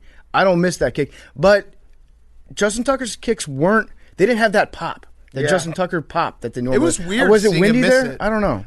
It was weird seeing him miss it, but I guess that's probably good to have a miss that doesn't end up being a loss and it's in the first round. But either way, the Ravens are a tough fucking team. This is going to be a great game against the Bills. That feels like a game where if either of those teams doesn't come with their A performance, they'll you know what I mean? Mm-hmm. There's no margin for error in that type of game because both teams are very, very good. Something to keep your eye on. Teddy Bruschi brought this up in the simulcast room that they had. Mm-hmm. Lamar started handing the ball off with his right hand, even when he was when he was turning to the wrong side. Right. And Teddy Bruschi's like, something's wrong with his hand. Something's wrong with his it's his non-throwing hand. Put it in your tickler file. It's his well, I guess since he runs with the ball a lot, it does make a difference if you have a broken hand on the left side, as opposed to if you're just like a pocket passer, and it won't really matter that much. Right, if he's running to the left side of the field and he can't, and it's now on his outside hand. Keep an eye on that. Keep an eye on the left hand. And the stomp on the logo was awesome. We need more bad blood. We need more bad blood. Like, it's good that these two teams hate each other. It's good for football. I loved it. They all just instantly went and stomped on the logo. It's fucking awesome. That's what's great about sports. And the game was still very much going on at that point. There were 3 timeouts left and like a minute and a half, a minute 50, something like that left in the fourth quarter. But here's a weird idea, Big Cat. If you don't want opponents to step on your logo, don't put it at midfield on a football field. Put it on your. That's like you can't do it at Washington. You can't do it in Raljon. It's the shield. That's my favorite. Whenever there's a new locker room, and it's like don't step on the logo, and they make the logo enormous in the middle of the locker room. Yeah. It's like, hey, we have this new 10,000 square foot locker room, but you can't use 9,000 square feet of it. Can you imagine though if a team did something like that, the Meadowlands, and just stomped on the NFL shield? How quickly would Roger Goodell have you killed? Yeah, it'd be disrespectful. And shout out to Patrick Ricard, who's 311 pounds. He's bigger now. He gets bigger every time. Awesome. He's 320 pounds. He's 6'2", 6'3". He's a dude. That guy, listen. And it matters for them. Yeah. They run the ball. They fucking pound you. They play punch you in the mouth football. And that's why the Ravens, like last year, they were scoring all the points. It felt like they were passing a lot. Now it feels like the Ravens have found that identity of like, we're going to punch you in the mouth and we're going to play really good defense. Here's my take. I think Patrick Ricard is the best athlete on that Ravens offense. Probably right. When you look at the size, I know Billy respects size. Des Bryant. Yeah, Des Bryant, you're right. He fell down. He's what, 300, 290? Yeah. He's a tight end. Patrick Ricard is a dude. The Tennessee Titans lead the league in boys, respect to the boys, but they didn't have respect to the boys. Didn't have enough dudes. And Will Compton's I think he was wearing like a starter jacket. He looked fucking awesome going into the game. Shout out Will Compton. All right, last game, and then we're going to get to Herbie. Saints Bears. Wait. Before we do that, do you have another? Yeah, I do. Let's do it. Let's do it real quick. If you are sitting down trying to watch the Nickelodeon game, one way that might make it a whole lot better of an experience is if you dip into a little 3-Chi on your couch. I know that would have been awesome. Yes. If I had the opportunity to do that. Unfortunately, I didn't, but 3-Chi would absolutely enhance that. It'll enhance anything. I love 3-Chi. It's the industry leader in Delta-8 THC products. All their products are formulated by a biochemist. They're made in the U.S. with USA-grown hemp. It's available online at 3Chi, that's the number 3chi.com, and at select retailers around the country. Remember, it's not CBD. It's psychoactive, so it's going to give you a buzz. Please use responsibly. Go to 3Chi, that's the number 3chi.com. Shop for Delta-8 vapes, gummies, tinctures, and oils. You can make your own homemade edibles out of them and use promo code PARDON at checkout. That's promo code PARDON at checkout. Get 5% off your order at 3chi.com. Promo code PARDON. And again, if you get the gummies, start slow. Start with maybe a quarter gummy, maybe a half gummy. If you overdo it, you're going to wish that you hadn't. Take my word for it. It's good stuff. It's potent. It's powerful. Start with a quarter gummy and take it from there. But that's 3chi.com. Promo code PARDON. All right, Bears Saints. Fuck the Bears, man. They suck. But Trubisky won the MVP. They play a soul-sucking version of football. It's exhausting. I respect you for being able. You've watched, 4 hours a week, 4 times 16. What's 4 times 16, Jake? 64. 64. You've watched 64 hours. Dude. That's like 3 days of soul-sucking Bears football this year. It's it actually is exhausting. Like at halftime, I went and sat in my corner at my desk and just sat. Like I didn't look at my phone. I didn't do it. I just sat because I was like, I need a break from watching this fucking team try to play football. I don't even want to everyone saw it. They suck. There was only one shitty performance, truly shitty performance this weekend. One shitty game. It was the Bears. Like, how many times do I have to watch them get absolutely pantsed on national television and looking like absolute clowns and jumping off sides and fucking Anthony Miller, get the fuck off of my team, punching people after everyone knew that was coming from CD Deuce or whatever the fuck his name is. Yeah, CD Deuce. Who's the best shit talker in the world, apparently. CD Deuce is the best pest. He's an MVP, most valuable pest. He got 2 Bears kicked out of games for throwing punches this year. He got Michael Thomas relegated to the sidelines for 9 days. He is a great shit talker. He's like meta world peace. He's meta world war. How about Javon Wims? Like Javon Wims was the first CD Deuce person. He punched CD Deuce, gets kicked out of the game, gets suspended for 2 games. The Bears bring him back. Like Matt Nagy, you talk about culture, you talk about building a winning culture and all this fucking mumbo jumbo, and you get so emotional all the time. You brought back a guy who did that, who's not even a very good player, and then he comes, he drops a sure thing, absolute dime. Like, you are the Chicago Bears. Your offense sucks. You get very few chances to have a trick play not only work, but Mitch Trubisky throw an absolute fucking dime from 50 yards, and it goes through the receiver's hands, who you should have cut in October because he cost you then. And then the same thing happens to another guy this week because guess what? You didn't cut the first guy, and now Anthony Miller's like, hey, what's the worst that can happen? I'm not going to get cut.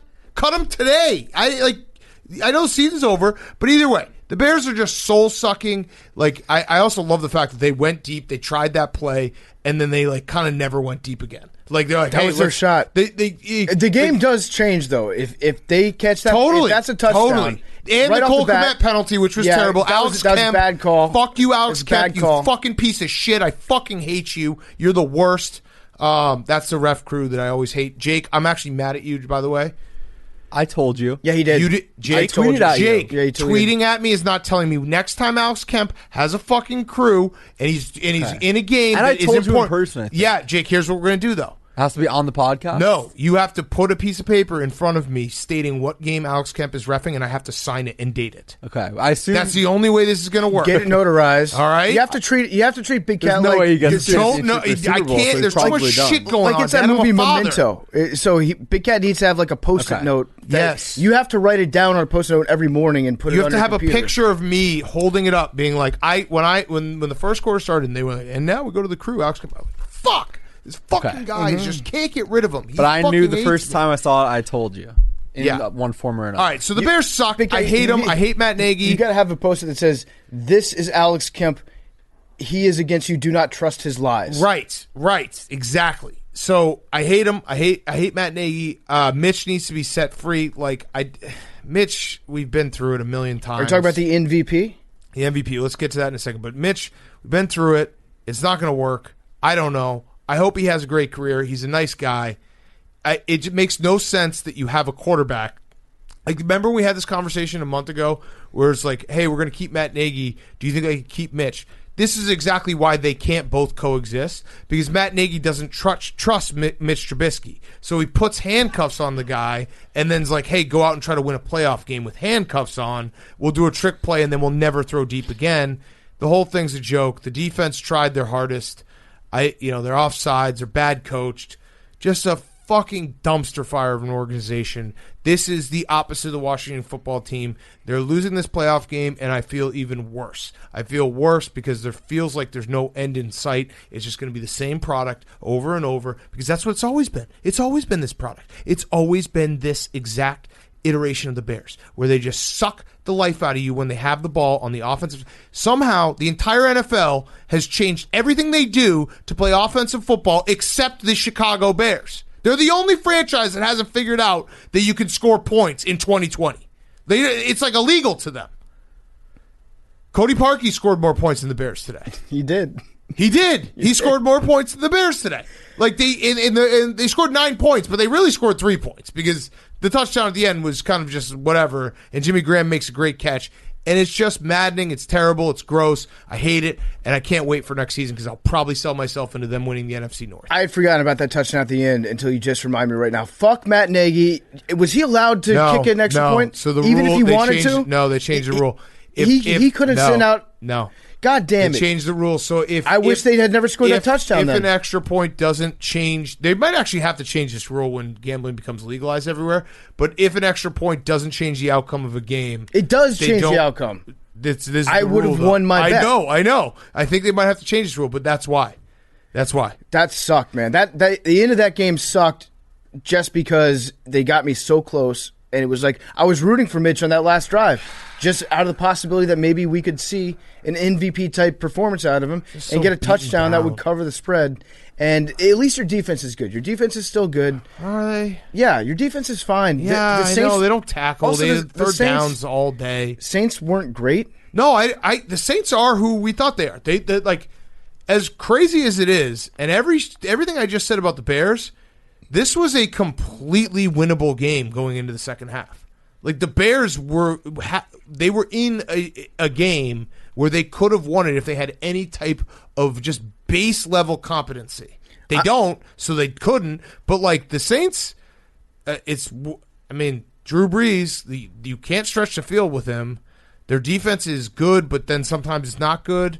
I don't know. We'll see. Next week's going to be very interesting against the Bucs. Yeah, I'm just glad that this was the Nickelodeon game. Yeah, let's talk about the fact that the Bears were such a miserable team to watch offensively, all of their games should be on the Nickelodeon channel because it makes it so much more visually entertaining to watch the Bears when you get some neon colors mixed in there.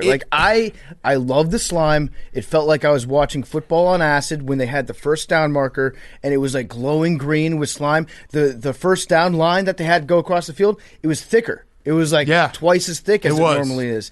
It was visually, I felt amazing watching it, even though it was a soul-sucking brand of football. And I understand from your perspective that like you don't want your clown show of a football team to be featured on the Clown Network. But for me, it was like this makes this football game fun. The first half, it was torture because I had Billy who legitimately was like, "Oh, we got to slime people." Like Billy, he's 10 years old. I was sitting next to a 10-year-old watching this game. Billy, you can talk. Why wouldn't we watch the game on Nickelodeon? Because it was a playoff game with my team in it. That I know. on Nickelodeon. It was objectively better. It was an objectively better broadcast. It's hard to not feel like a complete joke when your team is a joke and then you're on a joke fucking network. We missed so much cool stuff. Okay, well, you saw it. That was the thing I couldn't understand. I wanted to hear it too. 6 televisions. We had the Nickelodeon channel on the entire time. We had the sound on the CBS. As soon as I don't know why my alarm's going off. As soon as the game was out of reach, because pretty much when the Saints scored 14 points, that was officially out of reach. We just switched to trying to get Mitch Trubisky his MVP award, and that became fun because the Nickelodeon valuable player. He got the MVP. He won it running away. The most prestigious NFL award. Only one winner. He's the first. He's the youngest MVP winner. Russell Wilson's never won it. You know who else hasn't won a Big Cat? Patrick Mahomes. Deshaun Watson. Listen, I know that this is recency bias, but tired Super Bowl Lombardi trophies, wired MVPs. MVP. And I'm so glad that it worked out that way. I think we were going to try to get Jameis Winston the MVP, but you couldn't vote for him because he wasn't playing. But Mitch was right there at the top. Mitch ended up going home with 49%. Like, it was a landslide. It was a fucking dominant victory by Mitch. And they tried to steal our MVP, too. They tried to give it to Drew Brees on the show. Right. They saw the numbers, and all of a sudden, the numbers stopped. And then next thing you knew, there were going to be hundreds of thousands of votes that just appeared in the middle of the day that went for Drew Brees. They're like, it's his birthday. He's old. He sucks now. He loves kids. He's got kids that watch Nickelodeon. Mm-hmm. They were trying to steal. We stopped the steal. They were trying to give it to Drew. Yep. Mitch Trubisky. I don't know if he has. Do you think he has any like bonuses in his contract tied to MVP it's awards? Now officially on Pro Football Reference, 2021 MVP. Yeah. We're selling a shirt. It was the perfect encapsulation of pretty much life, where pain, suffering, watching the Bears, and just miserable time. What do you do with it? You don't talk it through. You don't try to change. You just bury it with humor. Yeah, and make the whole goddamn thing a joke. But you know what? He got the blimp. It was great. I had a great time. It was the best fourth quarter of a losing playoff game I've ever had. Do you think that they went into the locker room and gave him the trophy? I hope so. I don't think they did. I want the trophy. I want it. I think they just like announced it on the game, and then they were like, you know what, we can't. For people who don't have Twitter, they literally, so Nickelodeon had vote for our MVP, Nickelodeon Valuable Player, and we just started tweeting it. We got Mitch for MVP trending on Twitter. He won the vote with 50%. It's a fake award. What's the guy's name? Lex Blumpkin. Had to give it to him. Lex Lumpkin. Lex Blumpkin had to give it to him. Yeah, Lex Blumpkin gave it to Mitch. And the whole thing was a farce, but we spent the entire fourth quarter trying to rig an election, and it was fun. We ended up playing ourselves. Why? Because Billy's mad because no one got mad. slimed. No, Billy's mad because we violated the sanctity of the Nickelodeon football No, game. this is what happened. Basically, their plan to real live slime someone during the broadcast was to slime the MVP winner. Yeah. And since it was on the losing team, no one wanted to come out to receive the trophy. They should have so slimed no Mitch. one got slimed. They should have. I know. They should have. But again, you were so mad, and it was like, does no one care I about wanted the to see someone get slimed. This is where when I say I had to watch next to a 10-year-old, this is what I'm talking No, about. but we watched You were Nickelodeon broadcast. legitimately upset that we didn't get slime. You're like, where was the slime? You don't get it. I get it. It would have been very funny though if they had slimed Mitch after that game and handed the trophy. Sean Payton did get slimed, not live on So air. you feel but good? 2 hours So you later. got your No, it was slime like in. it was a fake sliming. Yeah? It was Okay. The only thing, there were two things I didn't like about the broadcast. One was the SpongeBob net. I didn't like the SpongeBob net. God damn it! I was just envisioning it was too missing much. a huge kick with the SpongeBob net. It was, would have been so bad. And have the SpongeBob net laugh at you Yeah. because you missed. What would that sound like, Billy? But yeah, I didn't like that. It reminded me of the popsicle. It just made me want to eat a SpongeBob popsicle. True. And then the other part was young Sheldon. This fucking young Sheldon kid that kept popping up and nerd-splaining to me. He's like Darren Rovell. That's exactly what Darren Rovell looked like when he was a kid, except I don't know what this young Sheldon's kid's deal is, but he's fucking obsessed with buttons. Yeah. He's got more buttons on his shirt than anybody in the history of mankind. And he's always popping up saying the most annoying shit. Well, I'm trying to sit here and engineer a rigged election for an MVP. Yeah, that was the moment that I wanted to actually I wanted to just end it all. I wanted to end the whole room. I wanted to light the whole room on fire and have us all die. When I was watching the Bears in the playoffs get a pick, have the pick be overturned, and Nate Burleson was like, see the tip of the ball? It's like a dog's nose coming out of there. And I was like, what the fuck is going on? Kill me now. So that ball hit the ground, kind of like if you'd imagine a dog's nose sniffing a carpet. Yeah, and I was like, if I had a grenade, exactly what I thought. I would have pulled the pin and handed it to Frank the Tank, and we all would have blown up. I did see some people complaining on Twitter, and it was very, very funny to see adults that were like replying to tweets, getting mad at the Nickelodeon broadcast. They're like, this is the worst broadcast in sports history. It's like, dude, you're willingly watching a children's network. You're opting in. And you're getting mad about it. There's another channel where if you want to hear the most adult people on the planet, Jim Nantz and Tony Romo, talk about a football in very serious tones and drab colors, you're more than welcome to hit that last button on your remote control. As for me, I want to see some fucking neon slime on the field. Any other broadcasters did a great job explaining. What? They did a great job explaining. Any other game I would have been in, it's just very hard to stomach the Nickelodeon channel when your team's getting pantsed on live television for the 10th time this year. I understand that, but on behalf of the rest of America, thank you for making the Bears broadcast entertaining, Nickelodeon. All right, let's get to Herbie, Kirk Herbstreit, college football playoffs, championship tonight. Ohio State, Alabama, going to be great. And a huge announcement. So, Kirk Herbstreit, Coors Light guy. We are now officially Coors Light guys. This show is brought to you by Coors Light. Coors Light is our favorite beer. We've made the switch. We're Coors Light guys. Listen, we talked about this with Kirk Herbstreit, but I'm going to say it again. There's something about Coors Light.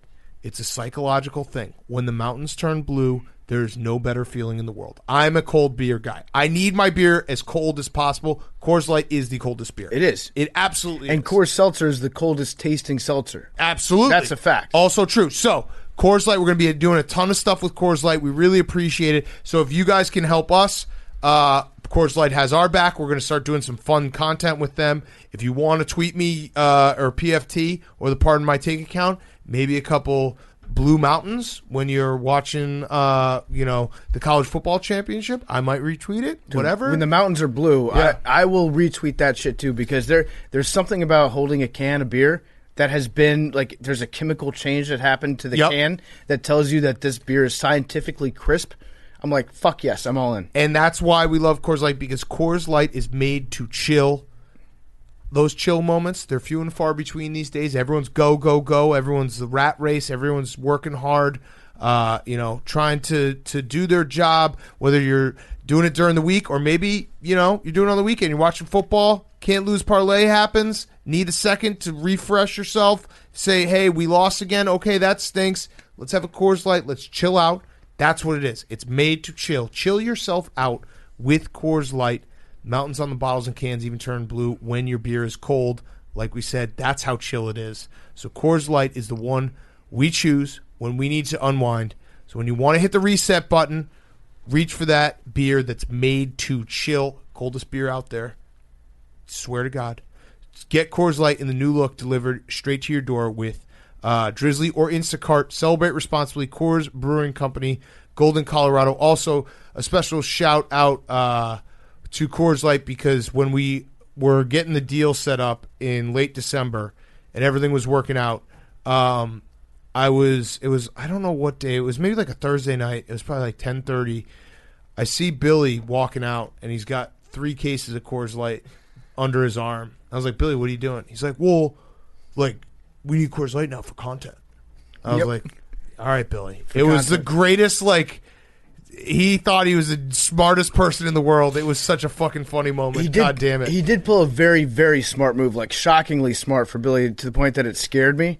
When we were getting the lottery machine set back up in here, Billy had to bring a bunch of cases of Coors Light into the room, which meant going out to the kitchen and probably making 6 or 7 trips to come back with all the beer.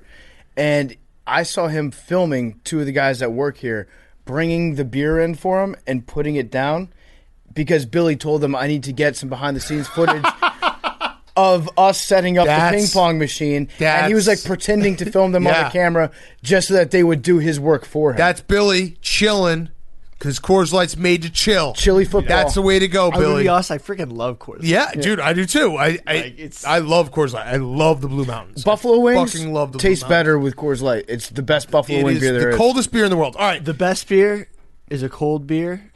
Yep. And that's always Coors Light. There we go. You said the best Bill. beer is a cold beer, and the coldest beer is Coors Light. Perfect. All right. Let's get to our friend Kirk Herbstreit, and we're going to talk about college football championship game. Okay, we now welcome on a very special guest, long overdue.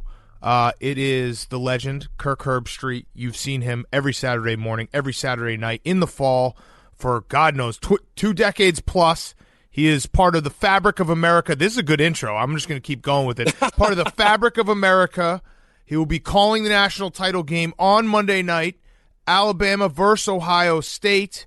And on top of all of that, you just actually heard us announce that we are now officially sponsored by Coors Light. So, and Kirk, I know that you love a Coors Light. So pretty much you're the perfect guest. Great to have you on. Great to have you here. Let's talk some ball. Well, I just want to welcome you guys. First of all, it's great to be with you guys. I've been following you guys for a long time, and I appreciate you having me on to join you.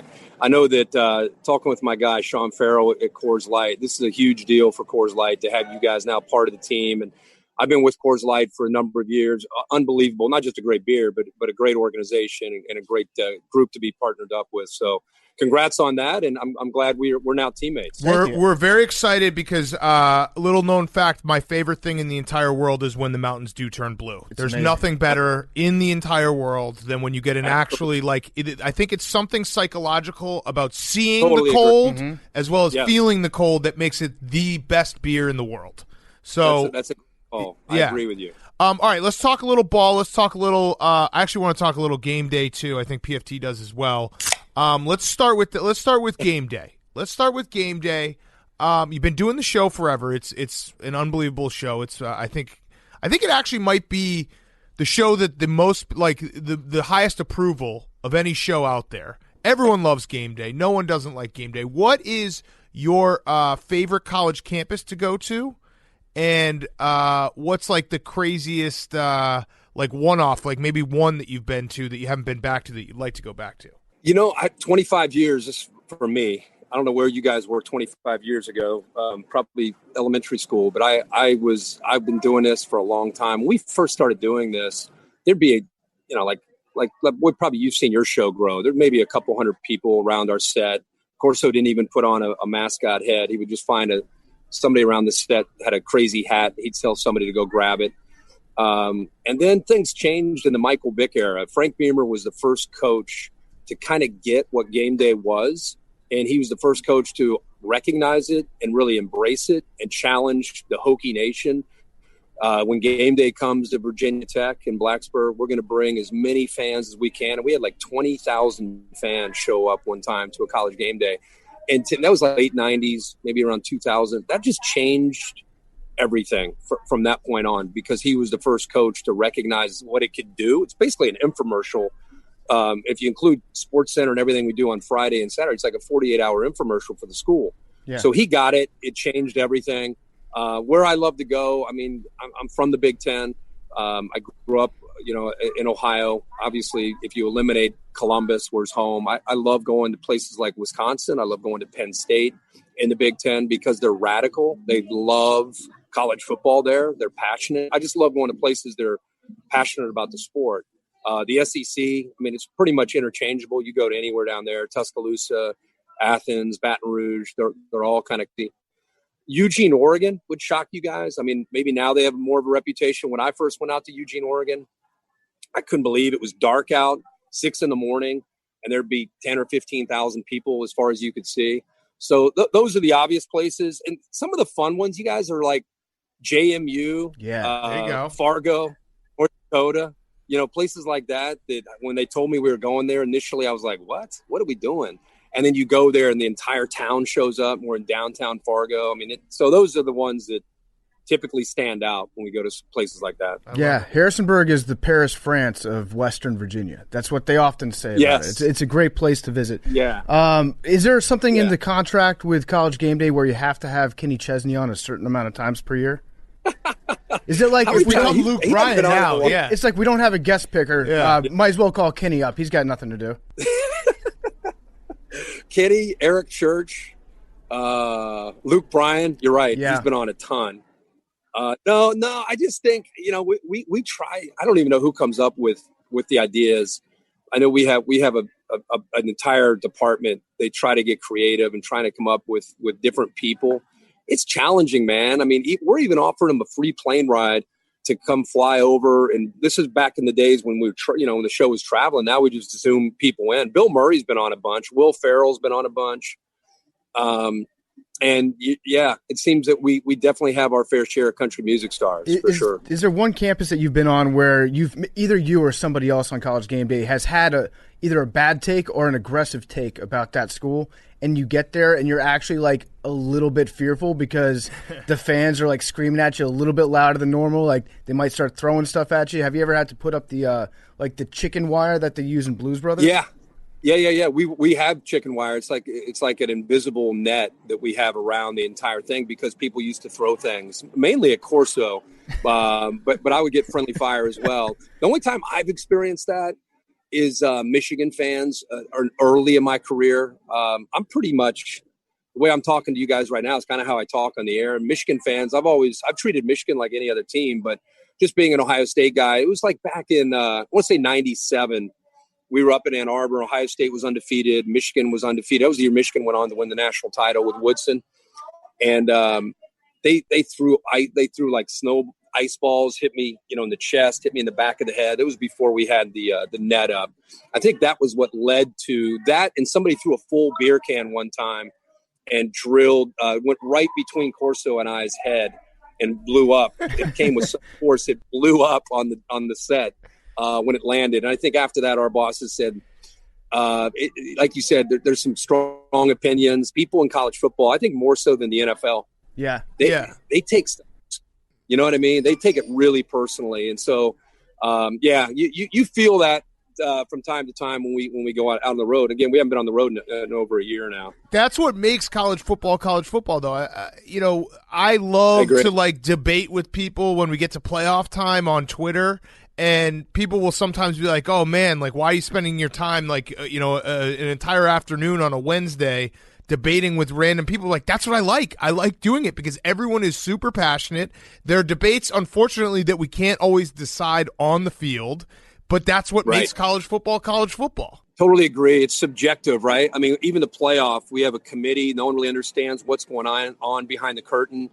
Anything that you guys say on your show about college football, anything we say on our show, anybody who has an opinion at all, because it's subjective at the end of the day, it gets people really fired up because you're right. Like whether it's your NFL teams, if they finish 9-7 or whatever they finish, there's a tiebreaker. Whether you go to the first, second, third, fourth, all the way down to the fifth tiebreaker, there's some way of establishing who's going to move on. And in college football, there's not. Like Texas A&M fans right now hate me. They hate anybody. They hate me too.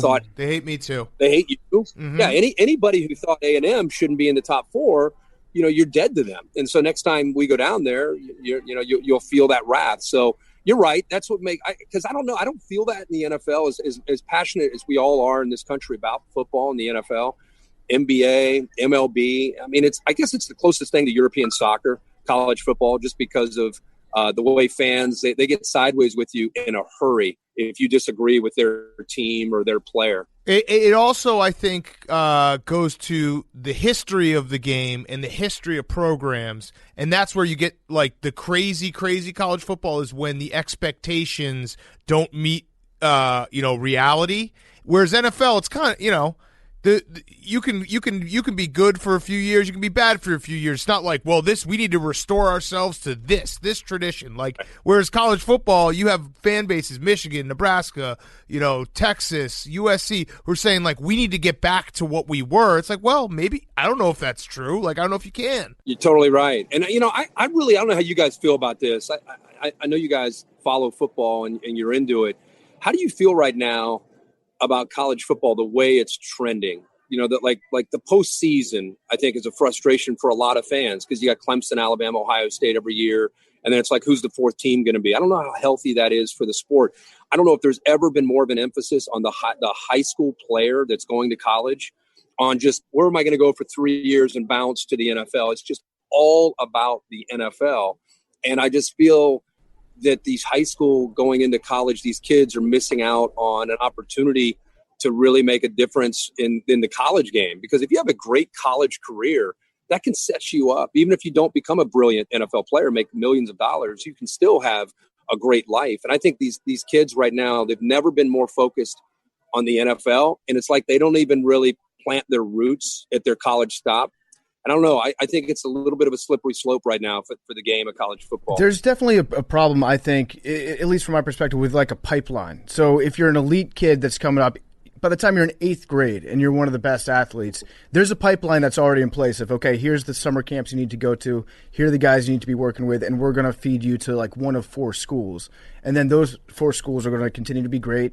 And, it'll be great football on the field, but you will lose a little bit of that national aspect of the sport. So in my opinion, I feel like they do need to expand the playoffs, even though there's nothing I love more than having a UCF claim a national championship because they didn't get into the playoffs. That's why I was rooting for like Cincinnati this year. It's like the more teams that can just like claim that they won a national title, I think the better for the sport and for the conversation around it. But they need to expand it at least to like 8 teams minimum within the next couple years, I think. I also think they need to do to specifically what you're saying, Kirk. Like I think the thing I hate the most about college sports is when guys go pro and they go into the draft and they're told that they're going to be some, first round draft pick, lottery draft pick. They end up being a day 2, second round, or not drafted. And then they're kind of stuck because someone got in their ear and told them that they were going to be making millions of dollars next year. So I think the easiest fix right away, and we don't have to get into paying the players, there should be a rule that, 2 weeks after the draft, you can go back to college. You can say, I'm going back to college.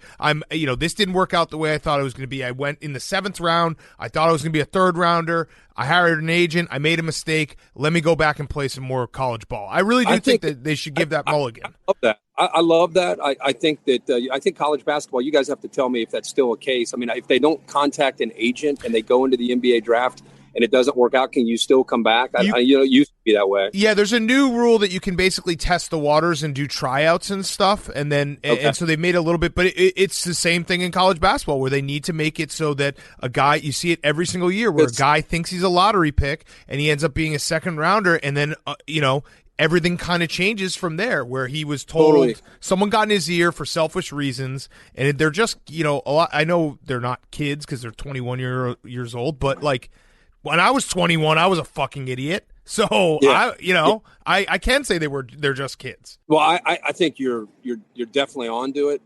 I believe that the Power Five. There's a good chance if you listen to a lot of the talk, the Knights Commission, there's a chance they break off away from the NCAA, create their own governing body. And I think if they do that, what you're suggesting might be one of the things that they might consider or have to look at, because we're at a spot right now. These kids, they listen to their agents, or their parents listen to these agents. They're told they're a first or second rounder. They either go second day or they end up not getting drafted. I think it was like 40% of the kids that declared early last year ended up not even being drafted. And you'd love to have an opportunity to be able to put them back on a college roster. I just think it's unfortunate that these kids, and I'm not trying to act like, listen to me, I'm just trying to help you. It's like you're going 80 miles an hour towards a bridge that's out, and I'm just trying to help you help yourself. And the thing is, if you go to play college football and you have a great career and you're kind of a humble dude that's gracious to people around you, Wisconsin, for example, when you're done, you're going to be taken care of in so many ways. People are going to want to help you in business. They're going to want to help you find a successful path in your life. And I just think all these kids now, they all think they're going to become Patrick Mahomes. They don't hope. They know they're going to become a guy that's making hundreds of millions of dollars. And I feel like we need to help them understand that's cool, man. Shoot for those goals. That's great. But when it doesn't happen, you need to have something to fall back on. And that's where I think the college experience is so important for these guys. I agree. And I think that actually something that could help with that is if we went ahead and kind of advanced some of these like name and likeness type rules where while a kid's at school, you're encouraged to be part of the community because there are all sorts of sponsorships out there. Like if you're a backup or a rotational guy down in Starkville or something, and you're not going to make the NFL, you're not going to make millions of dollars, you're still bringing in a lot of money for the school. If you want to ingratiate yourself to that community, start doing local ads for a car dealership or whatever it might be, and they'll pay you some money while you're on campus. That's going to give you a further tie into the area even after you graduate, and you're also able to make a little bit more money while you're there. So I feel like that's a win-win situation for everybody involved. Yeah, I think name, image, and likeness is going to be an interesting aspect of college sports and how they handle it, because I agree, it would be great. I think maybe you just up the scholarship and the cost of attendance. Name, image, and likeness. Let's say you're a 5-star recruit, and Alabama's recruiting, and Ohio State's recruiting, and USC's recruiting you. How often would name, image, and likeness come up? Hey, they're saying they're going to get you, $500,000 in name, image, and likeness. We can insure you $1 million in name, image. I don't know if that would come into play, but the thought of that, it almost becomes like the wild, wild west. So I don't know. Maybe there's an assurance of that we somehow get these guys a little bit more money. I have 2 kids in Clemson right now who are preferred walk-ons, and I can assure you that these college kids are not going around without money. They have plenty of money. I think sometimes there's a perception that they're being exploited or that they don't have money. Now, a guy like Trevor Lawrence, he's one of the few guys, or Justin Fields, some of these guys that have really been out in the forefront or really the faces of the sport. That's really different. And what I think you're talking about is those guys could score. I mean, those guys could definitely take advantage, whether it's jersey sales or just going down to, like you say, a local mall and signing autographs. There's no doubt about that. Or even based on how many followers you have on social media. Yeah. Hey, tweet this many times. And, so there's opportunities out there, but I would hate for the boosters to get involved and it become the wild, wild west, because I think that would be dangerous for the sport. As opposed to what it is right now. But even worse. Yeah, let me get some breaking news, though, from you. If the name, image, and likeness, they figure this all out and we actually do get the greatest video game ever created back, NCAA college football, will you do it? Will you call it? Will you be the voice of it like you were when it was still around in 2014? Man, my kids play it, the 14 game. They download the rosters. My youngest son in 8th grade, he's into it. One of the greatest honors I ever had, because I grew up a gamer myself. I started with Bill Walsh College Football, and then it became NCAA. And Joey Galloway and I it's embarrassing how many hours we used to play. And I hated Joey because me and the other guys, a guy named Big D and another guy named Snoop, we would all play, and it was embarrassing. Joey would bring out like Ball State and beat us. And he would not use Florida or like one of his good teams, and and he's just so cocky on how he would play. But we would play hours. We went between that, NBA Live, NHL Live. Those were like all of our games. And but the college football game, it's so much better for me than the Madden game because of the option part of it and QB run. Yeah. So it would be, that was like I said, one of my great honors when they asked me to go from playing the game to being on the game. I would love to do that and hope to get an opportunity once that game comes back. Okay. Done. I want to talk about the national championship, obviously, for a second while you're here. Are you going to be able to be impartial? Are you going to be able to play it straight? Can we trust you as national viewers? I've been doing this for 100 years. I mean, it's the only time, that I said this to somebody the other day, 2006, I did Ohio State, Michigan. Ohio State was number 1 in the country. Michigan was number 2. Bo had died the day before. Mike Hart. Is that Mike Hart? Yeah. Mike Hart had a big game that game. Ohio State ended up holding on with Troy Smith and Teddy Gann. I called that game with Brent. And I'd like to go back and think I was impartial. That was the only time, if you ever thought, how are you going to be? This was the first time I had called Ohio State and Michigan. But I've done so many big Ohio State games. I get accused more of being mean to Ohio State or too tough on Ohio State. I just honestly, dude, right now, here's my board right here. Like when I get done with you guys, before I was with you, all I do is prep. And so when I call the game, I've done so much legwork. All I see are just jersey numbers and XOs. And I just break the game down. And if people like it, they think I'm biased, then they think I'm biased because there always will be those people. If they think I hate Ohio State, then there's going to be people that think I hate Ohio State. But the reality is, between the three of us, I just break the game down and call what I see. No, I actually do. I agree with you. From someone who watches a lot of college football, I know that you're impartial. The only time you're partial or biased that pisses me off is sometimes you get a little too on the side of the refs, and that makes me mad. So maybe just point out every now and then, like, if you were a fan of this team, I could see how you'd be pissed right now. So I get on the refs? No, you defend the refs. I remember, this is all really just the Rose Bowl, Wisconsin-Oregon last year. I went back through my tweets, and I was motherfucking you because I don't know what you were talking about, but I was mad that you were, like, defending the refs for whatever happened. That sounds like a dude who bet on a game. Well, yeah. Duh. One day, can I come hang in your spots? You guys watch. It's so much fun, man. Yes. That looks like you got a ball. Yes. One time I would love to come. Obviously, I can't do it for college football, but maybe on an NFL Sunday, maybe I can come in there. I just want to watch all the shit talking and everything that's going on in the room. We'll have it be done, but I have to actually ask you for a favor back. If you do come, maybe my favorite person in all of media has to come as well, and that is Chris Fleek of the Bear, who I consider a friend, but he basically is with you all the time, right? Is he just a walking, talking stat machine? Do you just like look at Bear and you're like, hey, Bear, what do you think about this? And he just spits out like a computer all this data for you that fills your head with information? No, he used to be that guy. Then he became an on-air guy, and now he keeps the stats to himself. And thankfully, I grew up in the. Oh, is that a selfish move by him? Are you like, hey, now that you're a Hollywood, the Bear's on air, so now he's keeping all the good stats. Bear's never been a stat guy with me. He's been more of just an extra set of eyes. Bear's very analytical, man. He knows the game.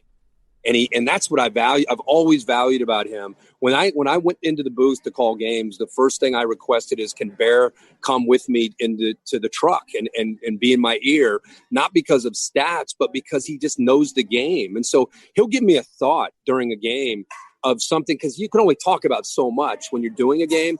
And then Bear will see something that's it's not so much, again, stat oriented. He's so much next level than just looking up stats. And I'm not a stat guy when I do my analysis. So I really value the dude's knowledge of the game and his ability to kind of see the big picture.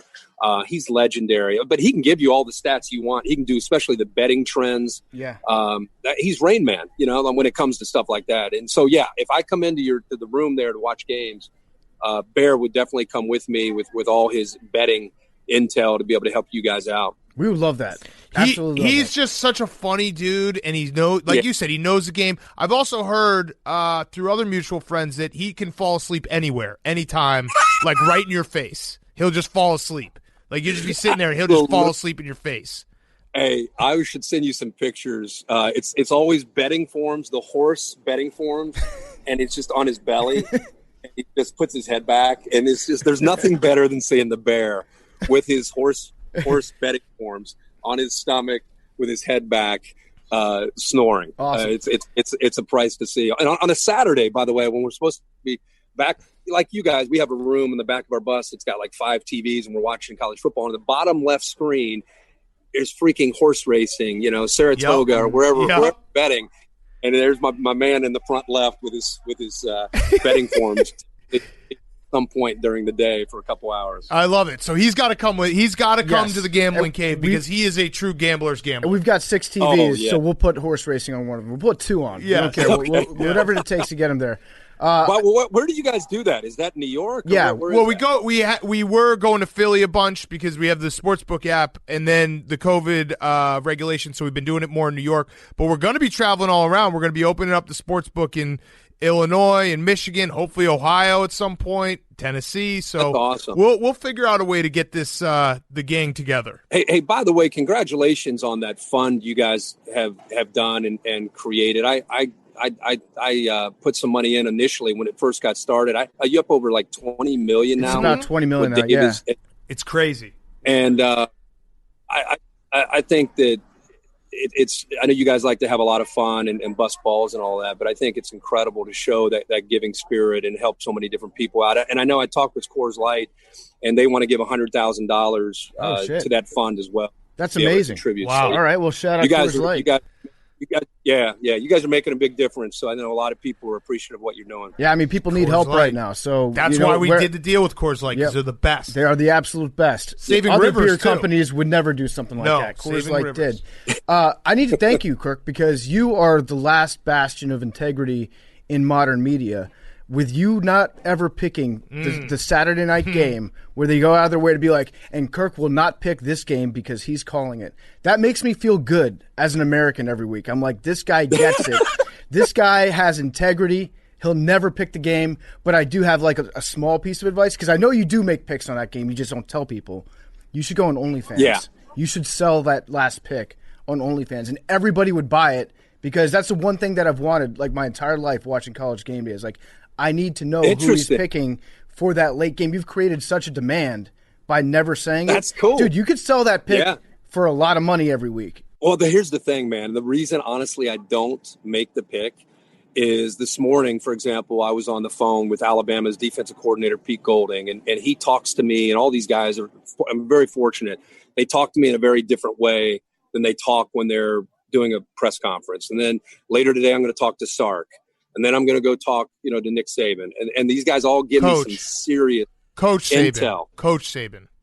Coach Saban. Yes. And then I'll talk to Ryan Day. And then I'll talk. So by the time I do the game, I've got so much knowledge that I don't want to make it look like with that knowledge, now I'm picking this team. Yeah. So I don't know. It's no big deal, but I like your idea. I may have to use that. Well, I'll have to maybe investigate that. And with all the knowledge, I would assume still, even knowing everything that's going to, what this team wants to do, what this team wants to do, you probably still half the time it goes differently than what you expected, right? So true. So true. And I guess that's why I don't know how you guys feel about the NFL. I guess it's even harder to predict, but college football, like Ohio State, Clemson, no matter how much intel you guys had or I had on that game, the equalizer, and I think it's more in college than pro, is when you get a team pissed off, you get an entire team, not 2 guys, but an entire team that spends 7 months through a global pandemic and feels that they got jobbed the last time they took the field against that team. That's just such an equalizer. You throw out all the XOs, just throw it out. It had everything to do with just a chip on their shoulder and an attitude. And you never know when you're preparing to do a game, is that going to play out? Are they truly that pissed off? And at the end of the game for Ohio State, they were. Now we don't know. It's like they're manufacturing ways to get mad at Alabama. Maybe Coach Saban's daughter got him mad. Who knows? But they got to find another way to get mad. You know what I mean? To try to get ready for Alabama. So you brought up Sark, which is interesting because I remember a couple years ago when Alabama was in the national championship game and Lane Kiffin had taken a job, and Nick Saban said, "You're not going to stick around for this game. See you, go focus on what you're going to do." With Sark, it's a similar situation because obviously he's going to Texas. What's the difference there? What has Sark done differently where Nick Saban is like, yeah, okay, I trust you. You're still on this team. You're still going to be involved leading up to the championship game? Actually, he's had a bunch of coordinators that have left to take other head jobs. Jim McElwain did that a long time ago, went to Colorado State, Jeremy Pruitt, Kirby Smart, and they've all finished the deal. The only guy that didn't was Lane. And if you go back, think about it. They played Washington. They didn't look really good. They didn't look like they were locked in. He was saying some things publicly about, the job at FAU. And so it was not a mutual understanding from the way I viewed it. I think Nick, or Coach Saban, just kind of said, "Hey, look, why don't you go ahead and go start your job, and we'll try to win this championship." And I think it had everything to do with focus. And Stark, it's no issue at all, man. This dude is locked in, and he's got one of the great jobs in the country waiting on him. But I'm telling you, until they shower that night, January 11th, and he wakes up January 12th, he's right now Alabama's offensive coordinator. And I think Coach feels that there's no division within his thoughts. He's not already putting his staff together or thinking about what he's going to do. It's 100% focus on game planning for Ohio State. And so I think Coach respects that and wants him to be able to finish the season. So I think the only outlier really was Lane. Yeah. So, all right, this game on Monday night, everyone's expecting a shootout. Alabama's offense has been out of this world. They may even add Jalen Waddle back. Justin Fields was incredible against Clemson. How many stops does the winning defense need to make to win this game? Would that be a bet? Do you know if that would be a bet we can make? But I've been saying, I think it's only 3. I think if a defense makes 3 stops, are you counting field goals as stops? No, it's got to be a punt or turnover. 3 stops, I think, wins this game. Yeah.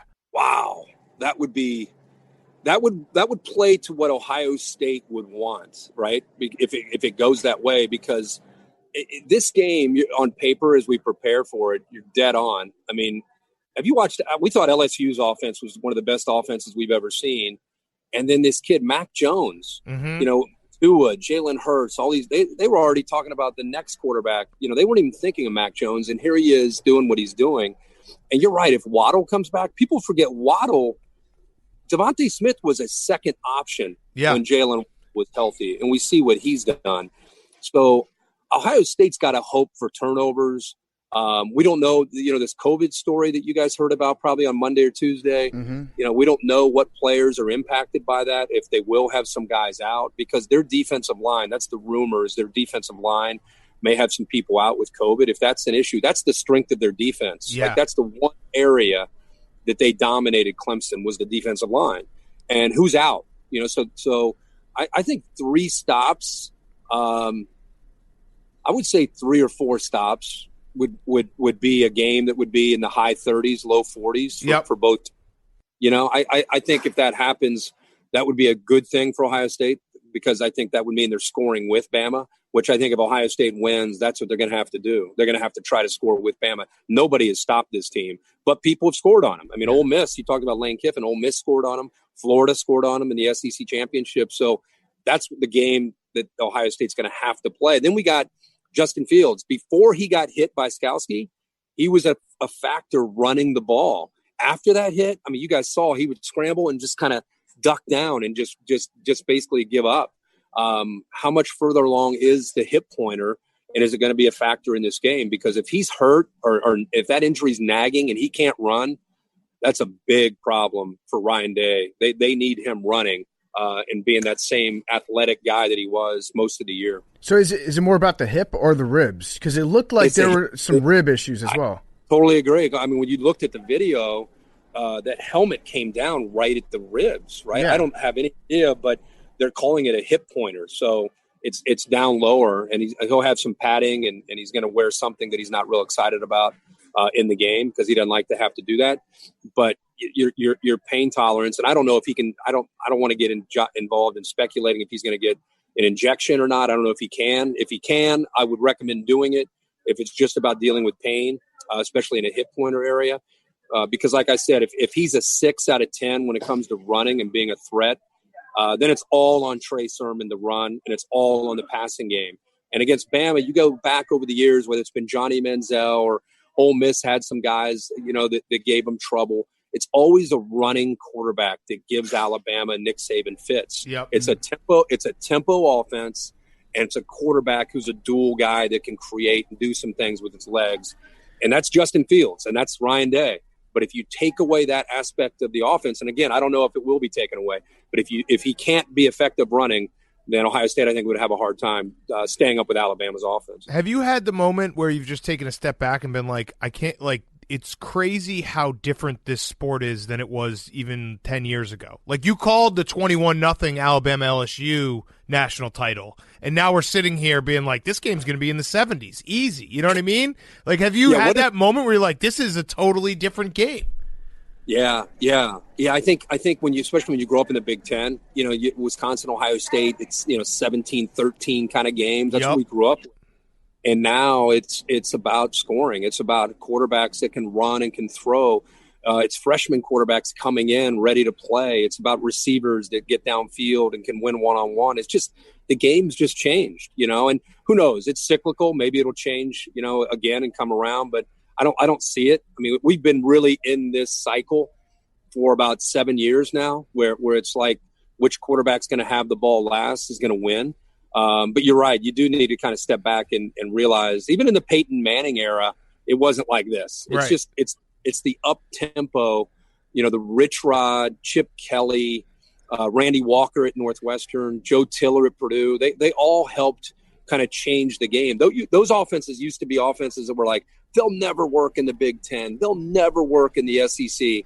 Now that's all you see all over the country are teams that are running this style of offense. Yeah, it's not going to change either. I mean, the only thing that's going to affect it would be a rule change on defense to kind of give some of the defensive backs a little bit more help or enact holding penalties a little bit more on offense. There's going to have to be some sort of like difference that comes down from officiating. Otherwise, I mean, we're not going to go back to the era of slugfest. Maybe some Big Ten games. The only teams that do that are Wisconsin, Stanford when they were good. Notre Dame is kind of doing that, even though with the quarterback that they had, they were still able to be a little bit more tempo. But the equalizer now is to run I formation because defenses never see it. True. So if you want to be a guy to change and be different, be a ball possession, I formation, run downhill, pound these defenses that are running 3-3-5. They're built for spread. They're built for space.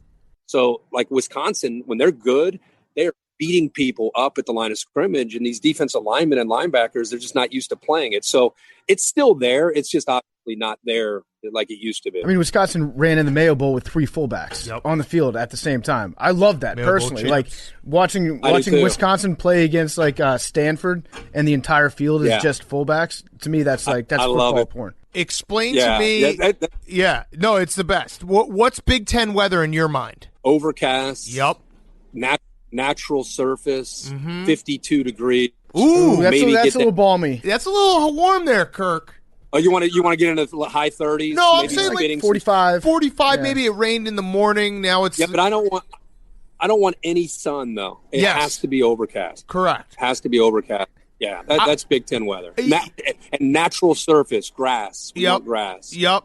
There's nothing better. There's the overcast, like as gray as you can get. Actually, I actually like the Big Ten weather when you can tell the sun is out there and it's trying to get through and it can't, but it's still like it's bright, but it's dark. I know that doesn't really make sense, but it makes sense. It's the dome factor. Yes. Dome that's there from like Halloween till like April 1st. I mean, it's just like this big dome. That's Big Ten. Is you growing up in the Big Ten and being around the Big Ten all the time a significant contribution to the fact that everybody always thinks that you're sunburned? So like I don't know if you know this, but on Twitter, if you do a search of Kirk Herbstreit sunburn, there's like thousands of replies, and I think it's because you are from the Big Ten and you're not used to having the sun come out. So if you go like watch a football practice outside, you don't think to bring sunscreen. Whereas if you're from the Southeast, sunscreen, that's a required element if you're going to watch football practice. Well, I'm going to blame my mom, who's got some Indian in her background. So what happens to my skin, if I get in the sun, I get red, and then I get kind of brown. I get kind of tan. My dad, who's passed away, he's red or white. So I guess it's what I inherited. But if I get in the sun, you're going to definitely see. I don't burn. A lot of my friends will burn. I don't sunburn, but I get a reddish. And then if I'm on air, especially when I was younger, if I ever got embarrassed or I got uncomfortable, I'm one of the, like, I gave a speech one time in 9th grade. I'll give you a quick story. I gave a speech in 9th grade. I was a super shy kid, and the prettiest girl in the 9th grade class was in the first row. And I gave a speech, and I started to get embarrassed, and I turned super red when I was giving it. And she points up at me and said, "Oh my God, look how red he is," at my face. And I was humiliated to the point my senior year, it was time to give another speech. Teacher called on me to give my speech. I said, "No, I'm good." She goes, "What do you mean you're good?" She goes, "It's your turn." I go, "I'm not going." And she goes, "You're going to get a 0. And I said, "That's okay. I'll take the 0. And she goes, "This is like 25% of your final grade." I said, "Whatever, I'm good." So I've scarred for my life to give. In fact, to this day, I can talk on TV in front of millions of people, but if I have to get up in front of 65 people and give a speech, it's just not my calling. And it all goes back to 9th grade. So I appreciate you bringing that up, man. No problem. Yeah, I had a similar experience, but mine was more about wearing sweatpants at the time. Yeah. I read somewhere that you don't drink coffee? Nah, I just never did. I never really got into it. That's crazy. That's crazy. I'm not like taking a stance against coffee. I never really liked it. I never got into it. You just so the line was he doesn't have coffee. Instead, he relies on the power of adrenaline. What? I do have that. I do have adrenaline when it comes to college football. I'm lucky enough to do something I actually love. But yeah, I've just never. I'll try it. I've just never. I guess when I go to Starbucks, I don't even know how to order. I don't even know. Like, I hear people order. I don't even know what they're saying. Yeah. So I've just. I don't like black coffee. So no, I've never. That's crazy. I like this. I like sparkling water. Yeah, I don't understand people who. I mean, I guess it's intimidating going to Starbucks if you don't speak Italian for the first time. So intimidating. Yeah. I don't even know what to say. I don't even know what to. I don't even know what to order. How do you get yourself pumped up in the morning? Do you have like a ritual? Do you like stare at yourself in the mirror and yell at yourself? Do you slap yourself in the chest? When that's all you've known, I just wake up, drink a water, drink a juice, and roll. Are you guys a big coffee drinker? Yes. I mean, just caffeine in general. Yes. I'm dead inside until I have coffee. Like the adrenaline, like I don't have adrenaline left. I drink a Coors Light normally to start my day. There you go. That's actually a great way to do it. Yes. You've been around Nick Saban a lot. Coach, excuse me. Coach. Bleep that out, Hank. Coach. You've been around Coach Saban a lot. Do you think he ever has fun? Fun would be a relative term. Right. Because I feel like if Nick Saban catches himself having fun, that's not actually fun for him.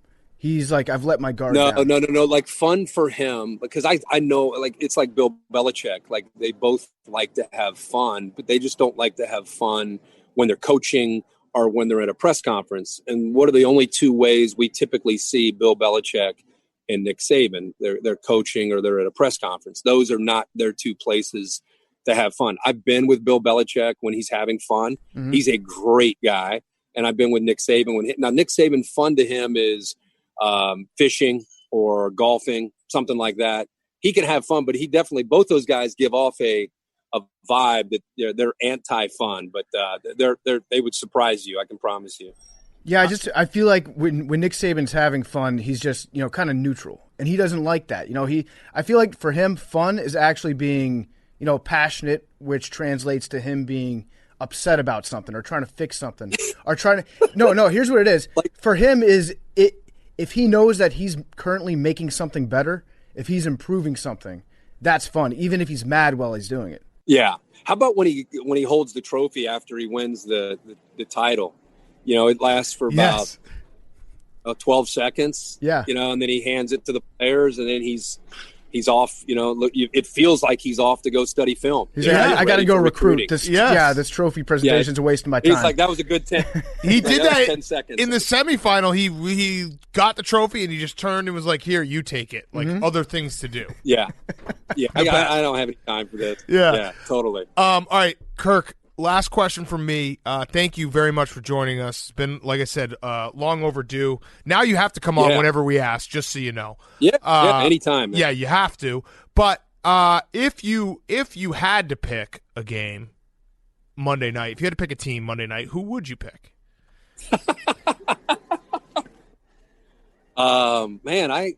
Kirk just wrote on a napkin he's taking Bama, and then he flashed it in front of us. Whoa, that's crazy.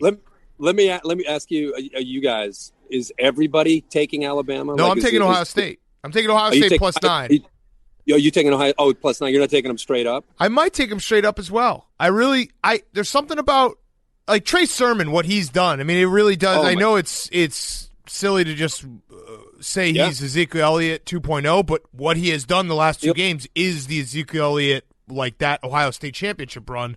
If they get him going again, like, why not? Why not? The fact that you reminded me of the narrative that I had forgotten about, hand up, that Nick Saban struggles against mobile quarterbacks. We talk about that every year as being like the one thing that you can always say to sound smart about, like going up against Nick Saban. You just need Johnny Manziel or Swag Kelly. Yeah, exactly. You need Swag Kelly. If you can get Chad Kelly under center, then you're good.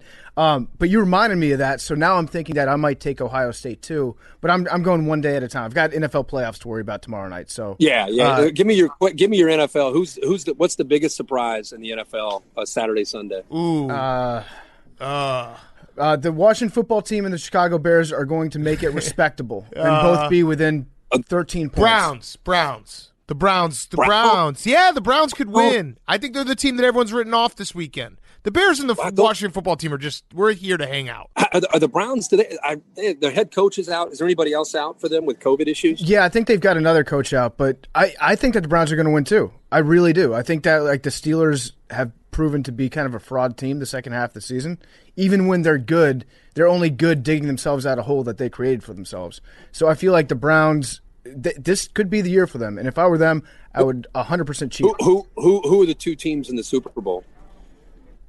I think it's going to be the Bills and the Saints.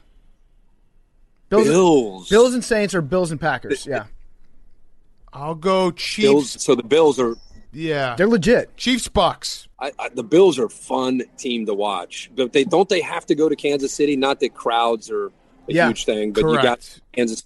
Okay. Yeah, Kansas City does have the biggest home field advantage this year because I think they're having like 15,000 fans that are allowed in the stadium. Yeah. So there are some people there. Hey, Bills KC would be a hyped AFC championship. That would be a great one. I hope we end up getting that. Yeah, that would actually be a lot like Ohio State, Alabama. The over-under on that game would probably be around 75. Yeah, probably not 75, that'd be a shoot. But that's what I'm rooting for. Well, Kirk, definitely a shootout. Thank you so much, man. We really appreciate it. We're going to set up a time where you and Bear come and watch some NFL with us. And thanks to Coors Light for hooking this up. And good luck on Monday night on the call. So you're putting you down, Bama. You're picking Bama. I didn't say that. You didn't say it. No, I'm keeping it clean, keeping it straight. I'm gonna sell that, as you said. I'm gonna put that out there maybe later, but not right now. Perfect. Yeah, write it on your feet and put it on OnlyFans. Yes, you'll get millions of dollars. Perfect. Perfect. All right. Thanks for having me, and let's do it again. And Bear and I are definitely going to come anytime you guys will let us come hang out. We'd love to come watch the games with you guys. All right. Absolutely. Thanks so much, Kirk. Be well, man. Okay. All right. See you, fellas. That interview with Kirk Herbstreit was brought to you by our great friends over at Movement. In a tiny apartment in Southern California, two college dropouts teamed up to create a watch company that broke all the rules with fair prices, unexpected colors. They got that clean, original design that we love. MVMT, it's pronounced Movement. It grew into one of the fastest-growing watch brands, shipping to over 160 countries across the globe. How many countries are there? I feel like they probably sold a watch in every country. Mm-hmm. That's remarkable. MVMT is great stuff. We love them. They've also got blue light glasses that protect your eyes from your screens. They have minimalist jewelry and a lot of other style essentials that don't break the bank, all designed out of their California headquarters. I love their watches. Their watches make great gifts. They're always people coming up being like, yo, PFT, what is that, a $600 watch? Nope, it looks like it, but guess what? You're not paying $400 to $500, $600 for a movement watch. You can get these for around $100 is what you're looking at for the most part, but they look like they are legit top-of-the-line watches, and they operate like top-of-the-line watches. I've never had a problem with movement watch. They've always worked perfectly for me. I love the guys over at MVMT. They are the absolute best. And they've got these straps that you can change in and out, so you can always be updating your watch style. If you want to go with a leather strap, if you want to switch it out to one of the more metallic ones, they've got those. They're fully customizable. MVMT is great, and they've got these blue light glasses that help you if you spend all your day in front of a computer. Check out their Everscroll blue light filtering glasses. They're a game changer. They help with eye strain. They help with if you have poor sleeping patterns. A lot of times wearing blue light glasses during the day can help your eyes get some rest at night. I love the modern styles that they have over there. If you want to elevate your look with style that doesn't break the bank, then join the movement. Get 15% off today with free shipping, free returns by going to mvmt.com/pardon. Again, that's mvmt.com/pardon. All right, let's wrap up. We got football guy of the week, and then who's back of the week. Billy, go. Football guy of the week. Football guy of the week. Do you have it? Jake has been doing a great job managing you this week, Billy. I have it. You have it? All right. First up, we got Sean Payton's plan to get fans in the stadium. He You mean suggested part of my takes plan? That's it our was your plan. We came up with this. But he definitely, great he minds listens. think alike. No, he listens to part of my take. You know that? Yeah. He does. All right, 0 for 1. No, to create a scientifically safe home field advantage in the Superdome. It's very Machiavellian to, and it's that's just a big word, did Billy. you write that down? Yeah, I did. How'd you spell Machiavellian? MACHIAVELLIANISM. That's pretty Nice. good for a millennial. The ends justify the memes. Yes. So this one is actually really cool. This guy named Tyler Blomdale beat cancer, Okay. finished chemo, Okay. went out to ring the end of chemo bell, Yeah. was wearing an Aaron Rodgers jersey, and shotgunned a beer. Well, Aaron Rodgers could never do that. Yeah, Aaron he Rodgers would shotgunned it sip. way faster than Aaron Rodgers. Shout out Aaron Rodgers for giving the And- Barstool Fund. He also said he's going Yeah. to come on part of my take at some point. I just So thought also, that, fuck you, all the Packers fans who are like, Aaron Rodgers doesn't even know who you guys are. I thought that was a huge football guy move because basically he just accomplished a huge, hard task and then just made it harder on himself to celebrate, much like Tyreek Hill running through the whole defense. and Okay, doing so a yeah, backflip all right, at the so 1 yard you're line. doing the Let's- cancer shaming thing to try to get us to be like, good job, Billy. No, good job. no. Good job, No, Billy. that's the one. Yeah, good job. Anyway, Why are you comparing this kid No, that I'm just not beat cancer cancer to shaming. I'm not Tyreek cancer Hill? shaming. I think Danny it's a Smith, great story that you just ruined by comparing him to Tyreek Hill. Mm-hmm. Danny Smith says he tested positive for COVID-19 and had minor symptoms.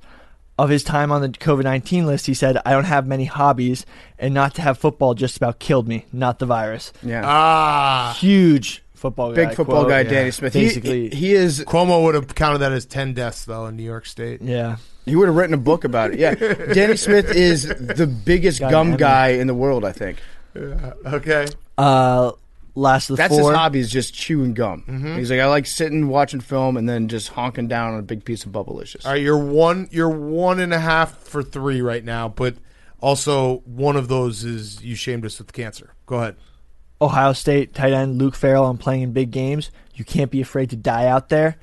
Huge. Extremely That is- Machiavellian. Yeah. Is that That's Machiavellian not also? Machiavellian. The That's end just just straight up reckless. well, he's crazy. just leaving it all out there, like It's his life. It's just on the badass. field. Well, I don't know if Leaving his the life ends on the field. justify the means if you die. That's the means. No, I'm But pretty that's sure. the like, end. The end. It's Right. the ultimate end. But he Other people look, die, look, not you. Luke Farrell does all the dirty work on the Ohio State offense, so like he's a badass. Okay. He says that Okay. he's not fucking around. what size is he? Huge, Yeah. Yeah. huge. All right. Good job, Unit. Billy. You know what? I Good actually job. have some more. Yeah. But keep going. since they lost this weekend, I didn't want to include them in the 4. We had Mike Vrabel saying he'd fight every coach in the NFL. Yes, I'd Yeah, love he to would. see Which was that. another He'd Machiavellian win quote. too. Wait, and is then- he from the Bronx? Yeah, that's true. That's And true. then Jared Veld here was a offensive tackle, I want to say. Yeah, left tackle on the Colts who didn't play in the beginning of the season because he retired but was coaching high school football. But during that time, he was as an offensive line coach, he was realizing he was really missing football and he got the itch to come Wow, back. coaching football. Yeah. Okay, that should be on Yeah. there. So He was missing football while coaching football. Exactly. That's So, great. when he got the opportunity to play for the Colts after the regular season, he took it and he started. All right. Okay. Nice. Good job, Billy. Good job, Billy. Yeah, Billy Snaps snaps for for Jake. Billy. He followed I couldn't through. do without Jake. Also, I was going to say Pestering me. big time snaps for Jake Not pestering, for it was managing this very project. nice. All right. Let's wrap up. I know it's been a long show. Hank, who's back of the week? Who's back of the week? I have a few. My first one is YouTube. Oh, okay. Pardon my take. Yes. Yes. YouTube channel. We're now uploading our full episodes on our Part of My Take Hell YouTube yeah. channel. Am I on TV right now? You are. Hello there. Hey, I'm on Yes, the go boob-tube. subscribe to our YouTube channel, please. We're going to do a lot more YouTube stuff this year. Wait, can I just hey guys, make sure to like, comment, and subscribe below if you're digging all the stuff we're putting out in this video. Hey, see that little button underneath you? Hit that like button. You guys joke, but you're going to actually start doing those soon. So. No, and I want to. I want 2021 goal, cross up more people with an invisible basketball. 1, get more YouTube subscribers. 2. I gotta make sure I'm more presentable. No, this wasn't open forum Yeah. for everyone to throw out there. Billy, you New look like a resolution. YouTuber 24/7. No, but now I gotta like shave all the time. We should have Billy just a giant like cartoony like neon colored outline of Billy's face, be like, "Pardon my take, new episode, Super Yeah, Wild Card unboxing. Weekend," and just Billy with a backwards hat and his arms crossed. Yeah. on the That's front not of what a YouTuber look like. it. You look like a YouTuber. Then my other who's back is LaMelo Ball. Yes. Youngest NBA player to ever have a triple-double. Yes. All right, big Beast mode. ballers. Yes. I was definitely hand up. I don't even know if I had a take on LaMelo Ball, but in my brain I was wrong because of that one time they made a highlight tape of all the times he pulled up at half court and bricked a shot. Mm-hmm. I was like, this guy stinks and he'll stink forever. Credit to me, though, I've gotten off that. But that is how easily my brain can be. Yeah, that's it. All right, my who's back of the week is David Baker. David Baker's season is back Nice. upon us. He is the giant man that comes and surprises you when you made the Pro Football Hall of Fame. We interviewed him last year at the Super Bowl.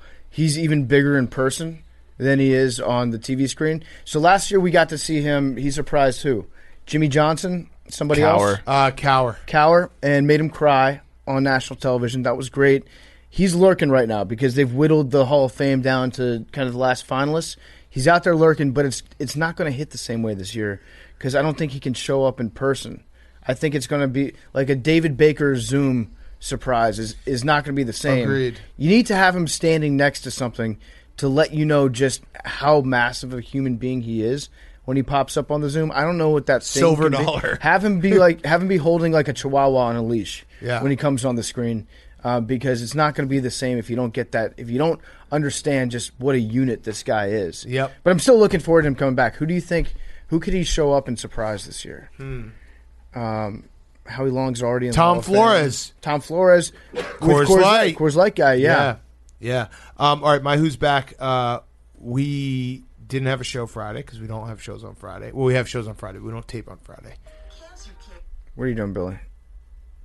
My who's back. I was about to get really emotional. My who's back of the week is unfortunately death. Tommy Lasorda has gone to the big Dodger in the sky. You ruined the moment, Billy. Shout out Tommy.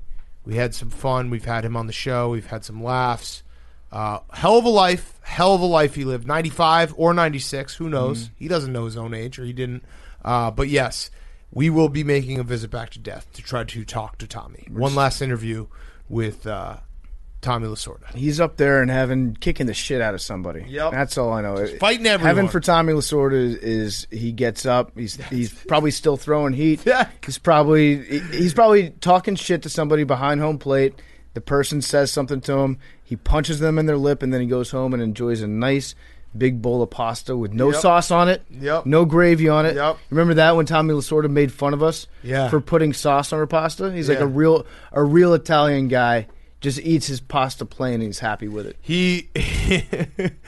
That clip that I tweeted from our interview on Friday of him just like a mashup of all the fights he got in, and that one when he's like, and I says to him, I should have killed your father. Yeah. That was Tommy. All right. There's only one way that we can properly eulogize Tommy Lasorda. Irvin Magic Johnson. Oh, yeah. Hall of Fame Dodgers manager, LA icon, my great friend Tommy Lasorda passed away late last night. For the last 8 years, I've sat next to Tommy at every Dodgers game. He taught me invaluable lessons on the strategy and history of baseball. I will miss our conversations about the Dodgers and the Lakers. He meant the world to the Dodgers organization, MLB, and to the city of Los Angeles. He will always be known to Dodger Nation as Mr. Dodger. Cookie and I are praying for the entire Lasorda family. May he R.I.P. Prayer emoji hands. So, shout out, Tommy. Shout out, we Tommy. love you. AWLS. AWLS, yes. That's what he said. Yes. Take you awards. All right, you got a who's back real quick, Billy? Let's do it. We can just leave it at that. No, Billy. right. Billy doesn't have one. I have one. He did. All right, let's do numbers. You're right. My Let's who's do back numbers. this Let's do week numbers. is UFOs. The Okay. U.S. intelligence agencies have 180 days to share what they know Give about me number UFOs. 8. Give me number 8. 18. 100. 6. 100. Great fucking show, 44. boys. 100. 41, says Liam. What do you got? It's like 9. No, that's 8. It's 6? got to be 8. It's It's like got to be 8. Oh, 6. Oh, it dropped back down. Has this happened before? We I had a don't little, think during part of my take, but it's happened before. I know it's happened before. malfunction. We got to do it again. Yeah. I think this is the first time Yeah, it's it's a happened in redraw. an official It didn't. draw. So every 1 out of every 10 Usually times, when there's less, the there's ball doesn't go smaller suck balls. up. Small ball. Are we missing? Hey, maybe you could bring the ball back. 69. No, You fucking asshole. I'm not bringing it back. workplace 84 was theft found on the here. floor 44. today. 100. What is that? 58. 85. 85? It's a good year. Oh. And They're feral hippos in Colombia. They're descendants of Pablo Escobar's private zoo. We all know hippos. that. Yeah, we know that one. Wow, 3 of the last 4. 84, 85, 87. We're 3 of the last Whoa. 4. Okay. 98, too. Where's But Pig 86? Love you guys. Flamingos can drink boiling water and freeze their whole bodies. Love you guys. You know that one?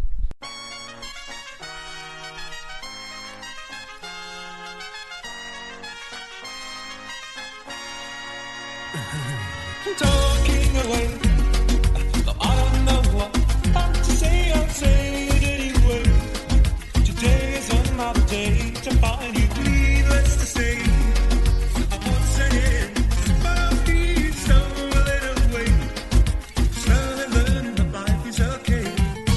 I'm on tonight, you know my hips don't lie, and I'm starting to feel it's right. All the attraction, the tension, don't you see, baby? Your cat is responding, sir. Never step back when you step to PMT. Hank's a cat killer, big cat keeps it realer. I'll go bananas on your ass, I'm a tiny old gorilla. Paper thin windows making noise all night like graduation. The Sigma comes loud to the mic. PMT we ride together, we're separating never. Protect this town forever, this shit's hot like the weather. Take it so hot, they're gonna make you sweat. Talking away. I don't know what to say. I'll say it anyway. Today is another day to find you. Needless to say, I won't say it, but I'll be stolen away. Stolen, but life is okay. I'm on tonight, you know my hips don't lie, and I'm starting to feel your joy. Come on, let's go, real slow. Don't you see, baby, I see us perfectly. I know I'm on tonight, my hips don't lie, and I'm starting to feel it's right. All the attraction, the tension, don't you see, baby, this is perfection.